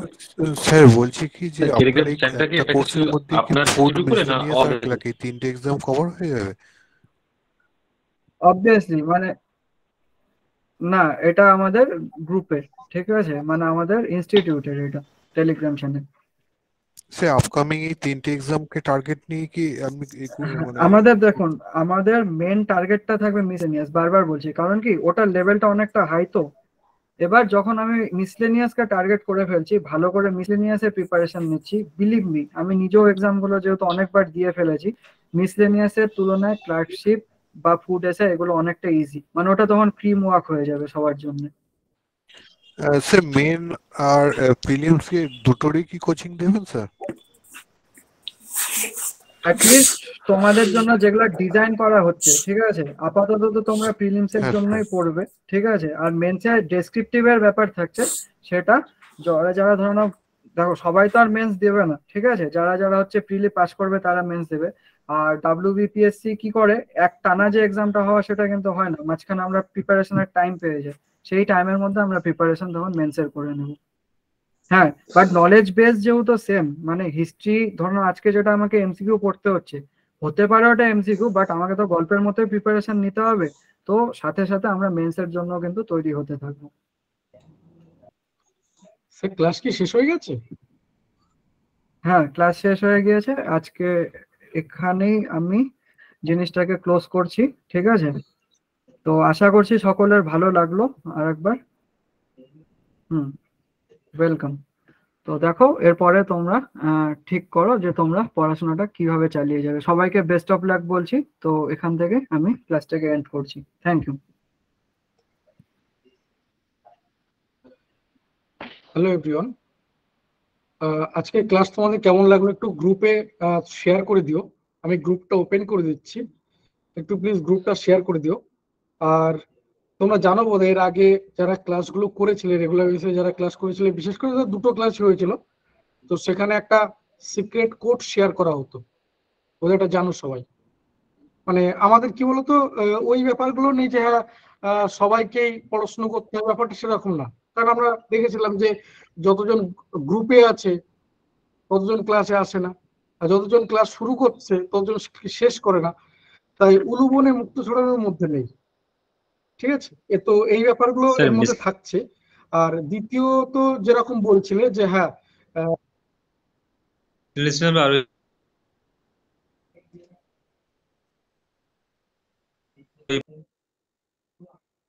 বুঝতে পারছি না, কথাগুলো বোঝা যাচ্ছে না, একবার বলো।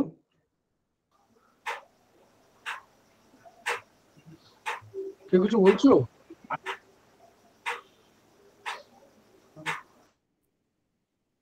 তো যেটা বলার আর কি, তো তো এর আগে দেখেছো মানে এই যে দুটো ক্লাস হয়েছে, যে টাইমের মধ্যে বলেছি রাত্রেবেলা হতে পারে 12টা 12:30 বাজছে, কিন্তু তোমাদের কাছে রেকর্ডিং ভিডিও বা পিডিএফ নোটস সময় মতো পৌঁছে যায়। হ্যাঁ বলো। হ্যালো হ্যাঁ স্যার, বলছিলাম ফুড এসআই ইন্টারভিউ আছে ফুড এসে ইন্টারভিউ রয়েছে? না, ইন্টারভিউ আছে।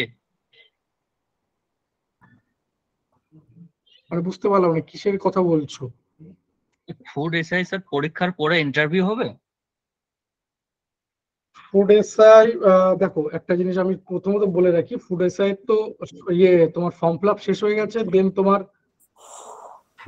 প্রিলি পরীক্ষা রয়েছে, যেটা জানুয়ারি 14 তারিখে হওয়ার কথা রয়েছে, জানুয়ারি 14 তারিখে। এবার আমারও যেটা এখনো পর্যন্ত সন্দেহ আছে যে জানুয়ারি 14 তারিখে বোধহয় হবে না, সম্ভবত। আমি এখনো পর্যন্ত বলছি সম্ভবত, আমার যতদূর যা জানা আছে আমি তার রেসপেক্টে বললাম মাত্র। তবে হ্যাঁ এটা ঠিক যে যেরকমটা আমি বলছিলাম যে তোমার ভোটের আগে, মানে আমাদের যে এপ্রিলে ধরো ভোট রয়েছে, এপ্রিল যদি ধরি, তাহলে যেরকমটা বলছিলাম প্রাইমারি টেট হবে, হয়ে গেছে অলরেডি। ইভেন মাদ্রাসা সার্ভিস কমিশনের একটা পরীক্ষা হওয়ার কথা রয়েছে, যারা এসএসসি বা এসএলএসটি পরীক্ষা দাও, এবং এই ফুড এসআই পরীক্ষা হবে অর্থাৎ এপ্রিলের আগে। তো সেটা অবশ্যই ফেব্রুয়ারির মধ্যে, ম্যাক্সিমাম ফেব্রুয়ারির মধ্যে এই পরীক্ষাগুলো হয়ে যাবে। আর আবারও বলছি যে মিসলেনিয়াসে যদি তুমি পড়াশোনা করো, মানে ছেড়ে দাও তোমার ক্লার্কশিপ বা এর মধ্যে কেউ আছে যে যারা ক্লার্কশিপ, মিসলেনিয়াস, ফুড এসআই সব রকমের পরীক্ষার ফর্ম ফিল আপ করেছে, তো তাদের ক্ষেত্রে বলছি তুমি যদি মিসলেনিয়াসকে বেস ধরে যাও তাহলে আলাদা করে তোমাকে ক্লার্কশিপ বা ফুড এসআই এর জন্য পড়াশোনা করার দরকার পড়ে না। স্যার সেই কথাগুলো বারবার বলে গেছে, না কি কথা, এই কথাগুলো বারবার বলে গেছে। আর একটু আগে কেউ একজন কোশ্চেন করছিলেন, সেটাকেও বলে দিই যে হ্যাঁ পুরোটাই মানে যে এটা রয়েছে তোমার যে যেটা বলতে যাচ্ছিলাম, একটা মিনিট দাঁড়ো তো, একটা মিনিট।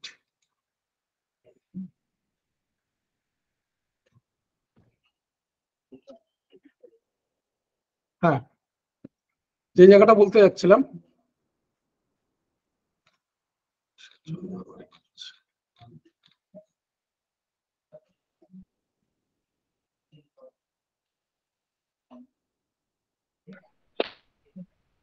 আপনার কি কোশ্চেন করছো? হ্যালো, টার্মেন ইউ হ্যাভ গিভেন ইন্টারভিউ। হ্যাঁ বলো, কেউ কেউ কিছু বলছিলে, বলো। হ্যাঁ স্যার, বলছি যে আমি ইউপিএসসির জন্য প্রিপারেশন নিচ্ছি, বুঝলেন? হুম, হ্যালো হ্যালো হ্যাঁ, শুনতে পাচ্ছি, বলো। হ্যাঁ স্যার, বলছি যে Satyendranath civil service study centre আছে, ওখানে মানে নর্মাল লেভেলের এক্সাম হয়, একবার পরীক্ষা দিয়েছিলাম, সাকসেস রেট পাইনি। তো ওখানে ইউপিএসসি রিলেটেড বা মিসলেনিয়াস এরকম ভাবেই কোয়েশ্চেন হয়, তো ওখানে চান্স পাওয়ার জন্য এক্সামটা ক্লিয়ার করতে হয়।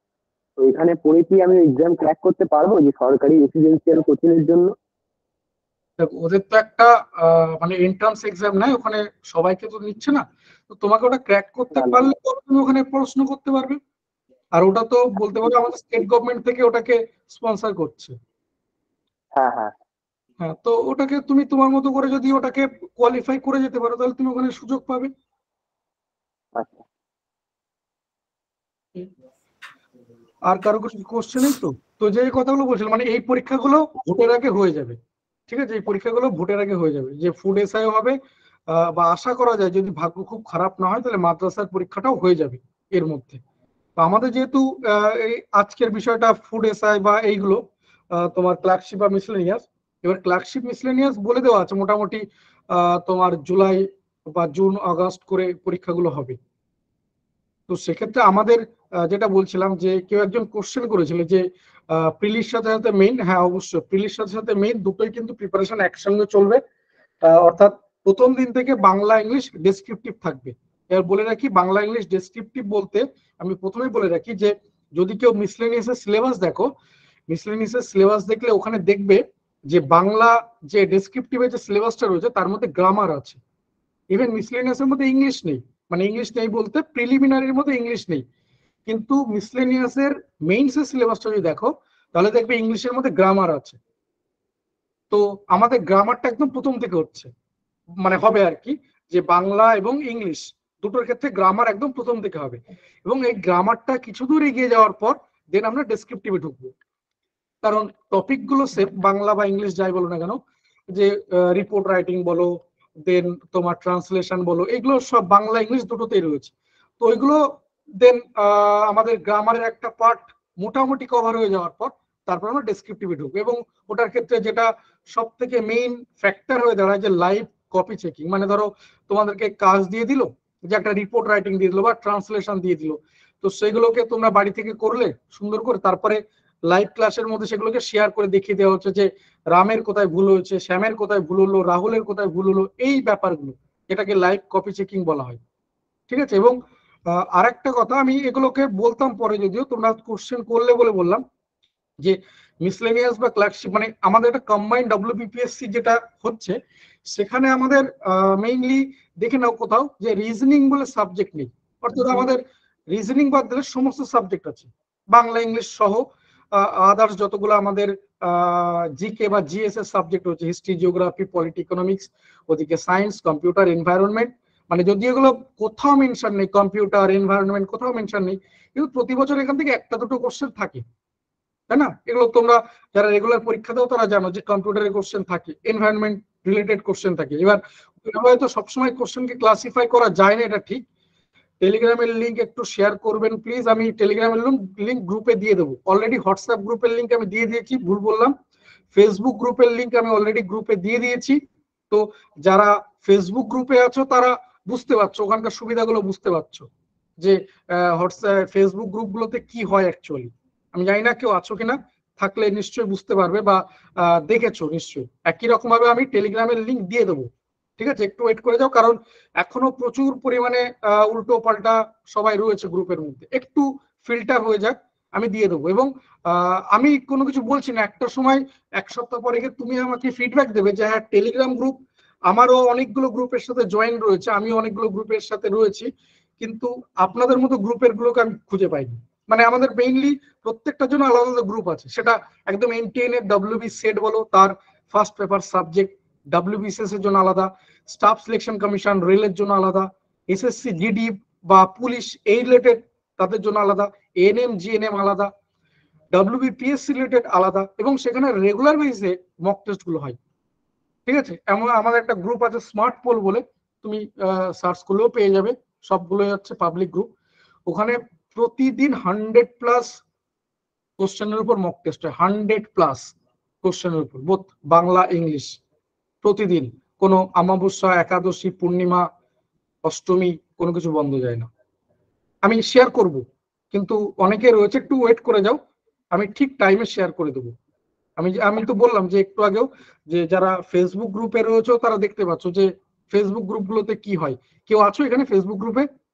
এমন কেউ আছো যারা রয়েছে তোমাদের মধ্যে?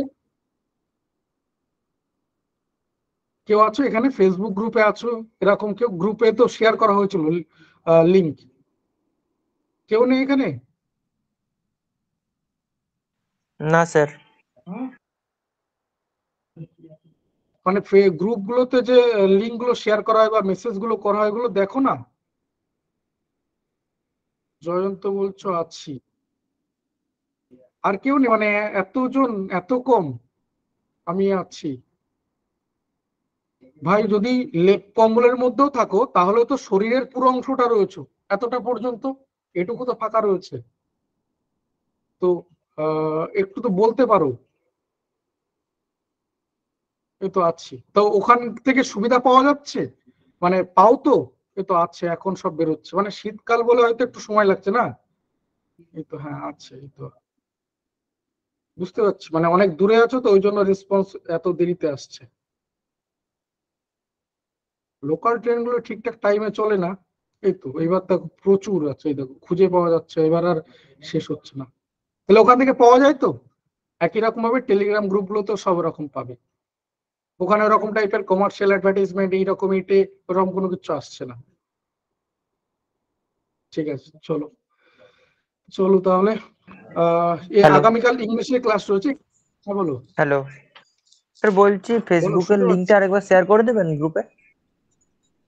গ্রুপে আমি শেয়ার করে দেবো, একটু ওয়েট করে যাও, গ্রুপে শেয়ার করে দেবো। ওকে। গ্রুপে আমি শেয়ার করে দেবো।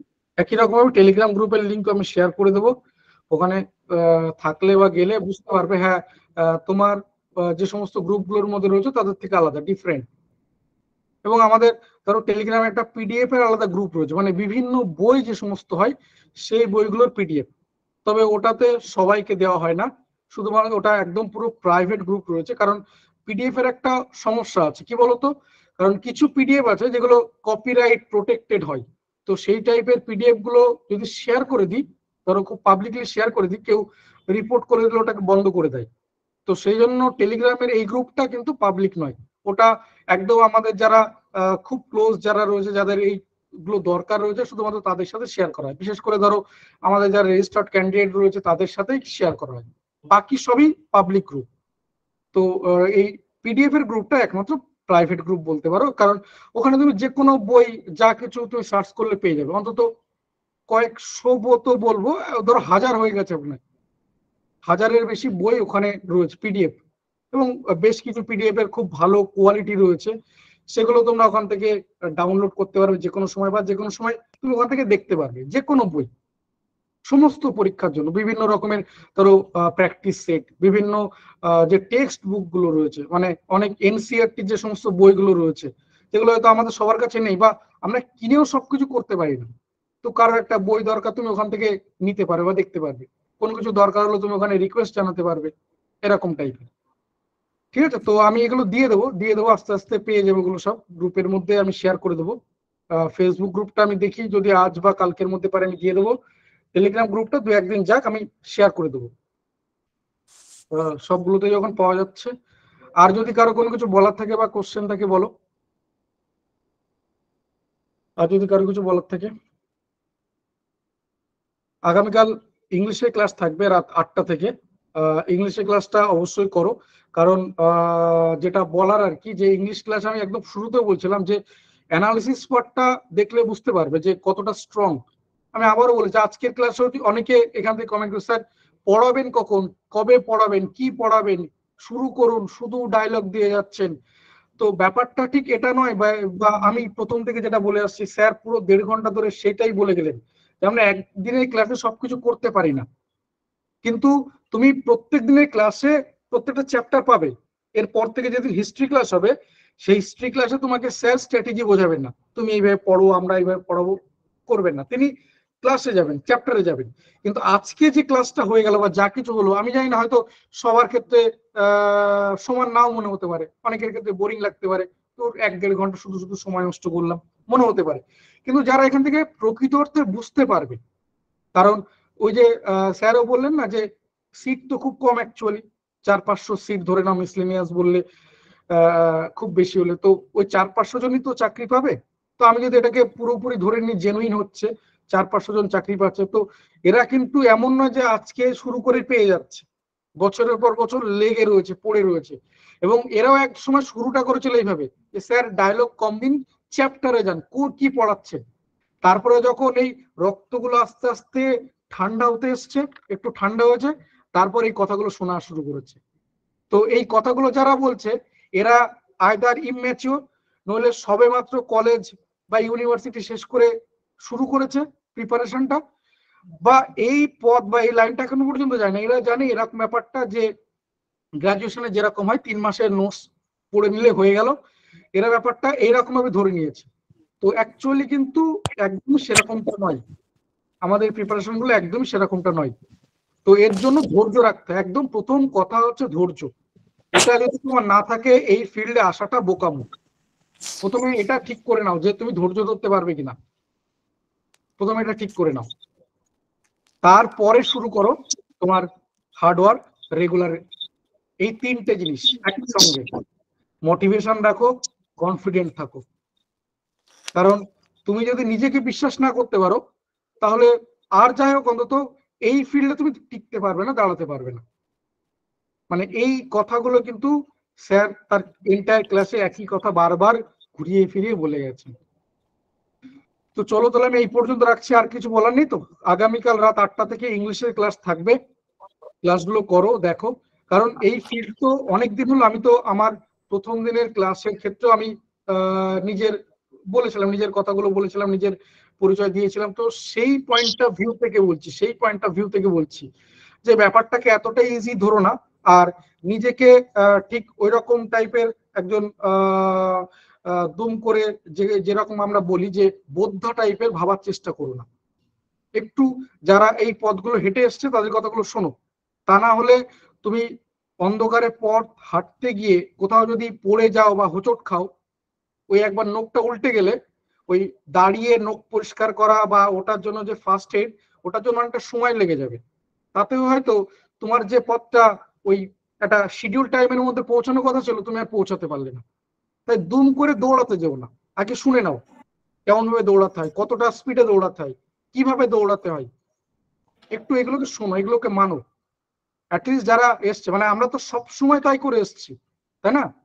আমাদের ছোটবেলায় দেখো অ ক খ শেখা থেকে শুরু করে একটা সেন্টেন্স স্ট্রাকচার করা, প্রত্যেকটা জিনিস যে আমার যারা জানতো আমরা তাদের থেকে শিখেছি। তাহলে এখানে অসুবিধা কোথায়? এখানে কমেন্ট বক্সে এমন কেউ কমেন্ট করেছে যা মানে মারাত্মকতম অপরাধ বলতে পারো, যে একজন স্যার ক্লাস করাচ্ছেন, আপনি কতগুলো চাকরি পেয়েছেন।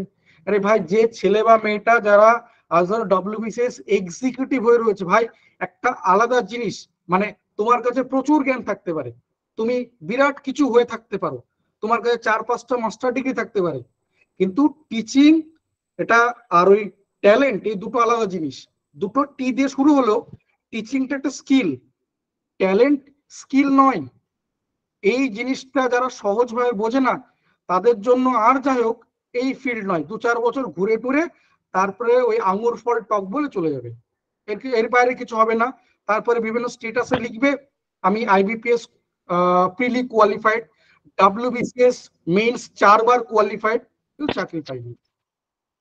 এটা যদি তুমি কোয়ালিফিকেশন ধরতে পারো তাহলে লিখবে। এই ফিল্ডে ফার্স্ট ধৈর্য রাখতে হয়, যারা এক্সপার্ট রয়েছে তাদের ওপিনিয়ন গুলো শুনতে হয়, জানতে হয়, তারপরে শুরু করো।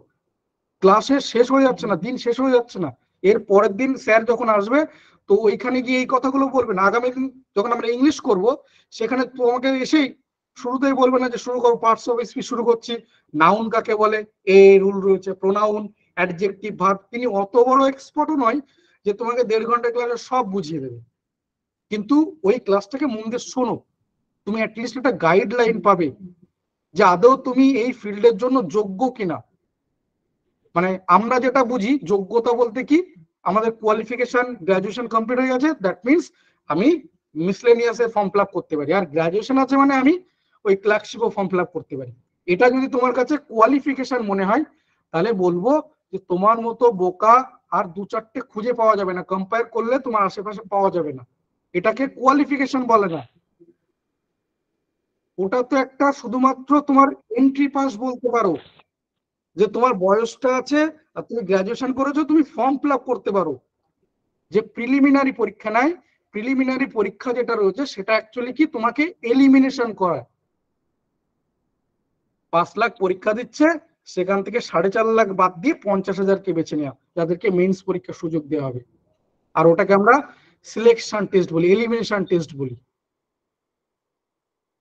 এই ব্যাপারগুলোকে একটু বোঝার চেষ্টা করো, দুমদাম যা খুশি বলা যায় না। এই জন্য বললাম না যে এই কথাগুলো যারা বলছে এরা অ্যাকচুয়ালি পুরোপুরি বলতে পারো যে এই ফিল্ডের জন্য এখনো পর্যন্ত অশিক্ষিত, সবকিছু জানে না, কোথাও কিভাবে কি করতে হয়, কতটা ধৈর্য রাখতে হয়, কি পড়তে হয়, কিচ্ছু জানে না। ওরা জানে পায়ের নিচে গাতিয়ে, পায়ের নিচে বালিশ রেখে গাতিয়ে পড়ে গেলেই সব হয়ে যাবে। এগুলোকে জানতে হবে তোমাদেরকে। ঠিক আছে, আগামীকাল ক্লাসটা করে, ইংলিশ ক্লাসটা ডেফিনেটলি ভালো লাগবে, কারণ স্যার আমি যেটা একদম শুরুতেও বলছিলাম যে অ্যানালিসিস পার্টটা খুব ইম্পর্টেন্ট। কোথা থেকে কোন টাইপের কতগুলো কোশ্চেন আসে, ধরো অ্যান্টোনিম কতগুলো আসে, সিনোনিম কতগুলো আসে, অনওয়ার্ড সাবস্টিটিউশন কতগুলো আসে। তোমাকে দেখবে ইয়ার ওয়াইজ দেখাবে যে 2019-এ পরীক্ষা হয়েছিল, তার আগে কবে হয়েছিল, বা তোমার WBCS এ কতগুলো আসে, ক্লার্কশিপে কতগুলো আসে। তো এইগুলো দেখলে একটা ধারণা তৈরি হয়, যা আমি এখনো পর্যন্ত না জানি যে ইংলিশে তো আমি পরীক্ষা দেবো বা ইংলিশ তো আমার আসবে ক্লার্কশিপে কোশ্চেন, তো অ্যান্টোনিম কতগুলো আসে, সিনোনিম কতগুলো আসে, ওয়ার্ড সাবস্টিটিউশন কতগুলো আসে, তুমি তো পড়বে, তোমার কাছে তো সেই ইয়ে রয়েছে, সোর্স রয়েছে তো 1001টা, আর এখন তো কয়েক লাখ সোর্স রয়েছে। এমন কেউ আছে যার ফোনের প্রোফাইলে এরকম 2, 10, 15, 20টা, 50টা PDF জমা নেই? এমন অনেকে আছে যারা কয়েকটা গ্রুপ, কয়েকশো গ্রুপ, টেলিগ্রাম, হোয়াটসঅ্যাপ মিলিয়ে রয়েছে, সারাদিন সব গ্রুপগুলোতে যাওয়া হয় না কিন্তু রয়ে গেছে, মানে ওই মেন্টাল স্যাটিসফ্যাকশন। তাদের ওই মোবাইলের এতে তোমার কতগুলো PDF জমে রয়েছে, মানে কি কি PDF রয়েছে তারা নিজেরাও জানে না, কিন্তু প্রিপারেশন নিচ্ছে। আমাদের এই সরকারি চাকরির পরীক্ষাগুলোতে স্যারও যেটা বলছিলেন বারবার যে কোয়ালিফাইং মার্কস কত, অন অ্যান অ্যাভারেজ আমি যদি দেখি প্রিলিমিনারি ক্ষেত্রে 70%-এর কাছাকাছি। তার মানে তুমি যদি 100টার মধ্যে 30টা কোশ্চেন নাও করো তাতে তুমি কোয়ালিফাই করতে পারছো, তাহলে তোমার ক্ষেত্রে কি না, তোমার অ্যাকিউরেসি জায়গাটা ম্যাক্সিমাম করতে হবে। ঠিক আছে, এই চান্সটা যদি তোমার বেড়ে যায় আর তোমার যদি ভুলের জায়গাটা যদি কমে যায় তাহলে আর এই ব্যাপারগুলো থাকলো না। তার মানে আমি বলছি না যে সব তোমার পড়বে না, সব বই পড়ার দরকার নেই, সব সাবজেক্ট পড়ার দরকার, আমি এই কথা বলছি না। আমি বলতে চাইছি যে কিছু কোশ্চেন থাকবে যে কোশ্চেন গুলো তুমি আমি ন্যাচারালি বা সচরাচর এই কোশ্চেন গুলো দেখি না, পড়ি না, পড়া হয় না, হয়ে ওঠে না, এরকম। তো আমাদের এখানে এলিমিনেশন করতে হবে, আমাদেরকে বাদ দিতে হবে। এই বোঝাটা সব থেকে গুরুত্বপূর্ণ যে আমাকে কতটুকু পড়তে হবে, কতটা পড়া উচিত। কিন্তু ওই যে আমরা জানি যে যতগুলো সব জায়গাতে রয়ে গেছে, যেখানে যা PDF দিচ্ছে সবগুলোকে ডাউনলোড করে রেখে দিচ্ছি, কিন্তু কোনোদিন তা কাজে লাগাতে পারিনি। ফার্স্ট এলিমিনেট করতে শেখো, সবকিছু সিলেকশন না। মানে তুমি যদি সবকিছু নিতে থাকো তাহলে তুমি একটা সময় হারিয়ে যাবে, একটা সময় হারিয়ে যাবে। দেখবে ব্যাপারটা এরকম হয়, আমরা এরকম প্রচুর, ইভেন আমিও দেখবে যখন আমরা বিশেষ করে ক্লাস 7, 8, 6 এ যখন হয় তখন দেখবে আমরা যখন ধরো ইংলিশ টিউশন পড়তে গেছি, ওখানে একটা রাফে কিছু খাতা লিখে নিয়ে এসেছি, বাড়িতে এসে ওটা আবার ফ্রেশ করে সুন্দর করে লিখতাম, দুপাশে চারপাশে মার্জিন টেনে বিভিন্ন কালারের পেন ইউজ করে। এখানে কেউ নেই, প্রচুর আছে, এরকম করতাম না আমরা। আর তারপরে যখন একদম এক্সামের টাইমে চলে আসতো তখন আর কোনো কিছু লাগতো না, তখন যেভাবে নোটস গুলোকে জোগাড় করে কিভাবে তাড়াতাড়ি পড়ে নেওয়া যায়। তো ব্যাপারটা ওই আর কি, যে এই ঠিক আছে গ্রুপগুলো তো ফ্রি, আমাকে তো কেউ বারণ করেনি থাকতে, পিডিএফ তো আমাকে ডাউনলোড করতেই দিচ্ছে। তো সেই জন্য আর কি, এই জন্য আমি প্রথমে বললাম যে আমাদের যে পিডিএফ এর যে গ্রুপ রয়েছে সেখানে কোথাও এরকম কোনো কিছু নেই যে সবাইকে এন্ট্রি দেওয়া হয়। যার জন্য দেখো আমাদের এই পিডিএফ নোটস গুলো একটা সিক্রেট কোড শেয়ার করার পর তারপর তাকে দেওয়া হয়। চাইলে আমি এই পিডিএফ নোটস, রেকর্ডিং ভিডিও সবই তো গ্রুপেও দিয়ে দিতে পারতাম, দেওয়া হয় না কেন? এই কারণের জন্য যে সবাই এর যোগ্য নয়। ওই যে বললাম যে আমাদের এই যে ওভারঅল যেটা যে কথাটা বলছি, যে অ্যাকসেপ্টেন্স নয়, সবকিছু গ্রহণ করা না, কিন্তু বর্জন করা, কোনটা বাদ দিতে হবে, কাকে বাদ দিতে হবে, এই ব্যাপারটা সব থেকে আগে জানা জরুরি। তুমি যদি তোমার পার্সোনাল লাইফের ক্ষেত্রেও না বুঝতে পারো যে আমার 10টা বন্ধুর মধ্যে কার সাথে মেশা উচিত আর কার সাথে মেশা উচিত না, তাহলে আমি বলবো তুমি আরেকটু পড়াশোনা করো, আরেকটু ভালো করে চিন্তা ভাবনা করা শুরু করো। পড়াশোনা মানে বই বা স্কুল কলেজের নয়, স্টাডি করো নিজেকে নিয়ে। মানে তোমার কাছে এই কোশ্চেন গুলোর প্রপার আনসার নেই, তুমি কে, তুমি কি, তুমি কেন, এই কোশ্চেন গুলোর প্রপার আনসার নেই। তার জন্য তুমি সবার সাথে মেশো, সবার সাথে করো, কে যায় মানে কে তোমাকে তোমার অ্যাকচুয়ালি ভালো চায়, কে খারাপ চায়, তুমি এগুলো জানো না। আবারও বলছি যে সবকিছু গ্রহণ করতে যেও না, এই ব্যাপারটাকে বুঝতে শেখো। ঠিক আছে, চলো আমি এই পর্যন্ত রাখলাম, তাহলে 9:35 বাজে, রেকর্ডিং অফ করছি। আর যেটা বললাম যে প্রত্যেক ক্লাসের রেকর্ডিং ভিডিও থাকবে, কেউ একজন বলছিলে যে হ্যাঁ প্রত্যেক ক্লাসের রেকর্ডিং ভিডিও থাকে। ঠিক আছে, আগামীকালকে ইংলিশ ক্লাস মিস করবে না, ইংলিশে আমাদের প্রত্যেকেরই ভয় রয়েছে। তারপরের দিনে অঙ্কের ক্লাস, ওদিন আমি থাকবো নিজে, তো ইংলিশ ক্লাস কেউ মিস করো না, কারণ ইংলিশ ক্লাসে তুমি অ্যানালিসিস গুলো খুব ভালো বুঝতে পারবে যারা থাকবে। কারণ এর পরবর্তীতে আমরা ওই প্রপার গ্রামারের মধ্যে ঢুকে যাব, সেখানে আমরা দেখবো নাউন কাকে বলে, কত রকমের নাউন হয়, তার কি কি রুলস রয়েছে, সবকিছু আমরা দেখবো। এইভাবে নাউন শেষ করে, প্রোনাউন শেষ করে, একসময় পার্টস অফ স্পিচ শেষ হবে, টেন্স শেষ হবে, ন্যারেশন, ভয়েস চেঞ্জ সব শেষ হবে। কিন্তু এই ক্লাসটা তুমি পাবে না, যে তোমার অ্যাকচুয়ালি কোন পথে যাওয়া উচিত, এটা তোমাকে জানতে হবে ফার্স্ট। ঠিক আছে, থ্যাংক ইউ সবাইকে, সবাই খুব ভালো থেকো, সাবধানে থেকো, সুস্থ থেকো। আগামীকাল দেখা হচ্ছে ঠিক রাত 8টায়, ইংলিশ ক্লাস থাকবে। Thank you.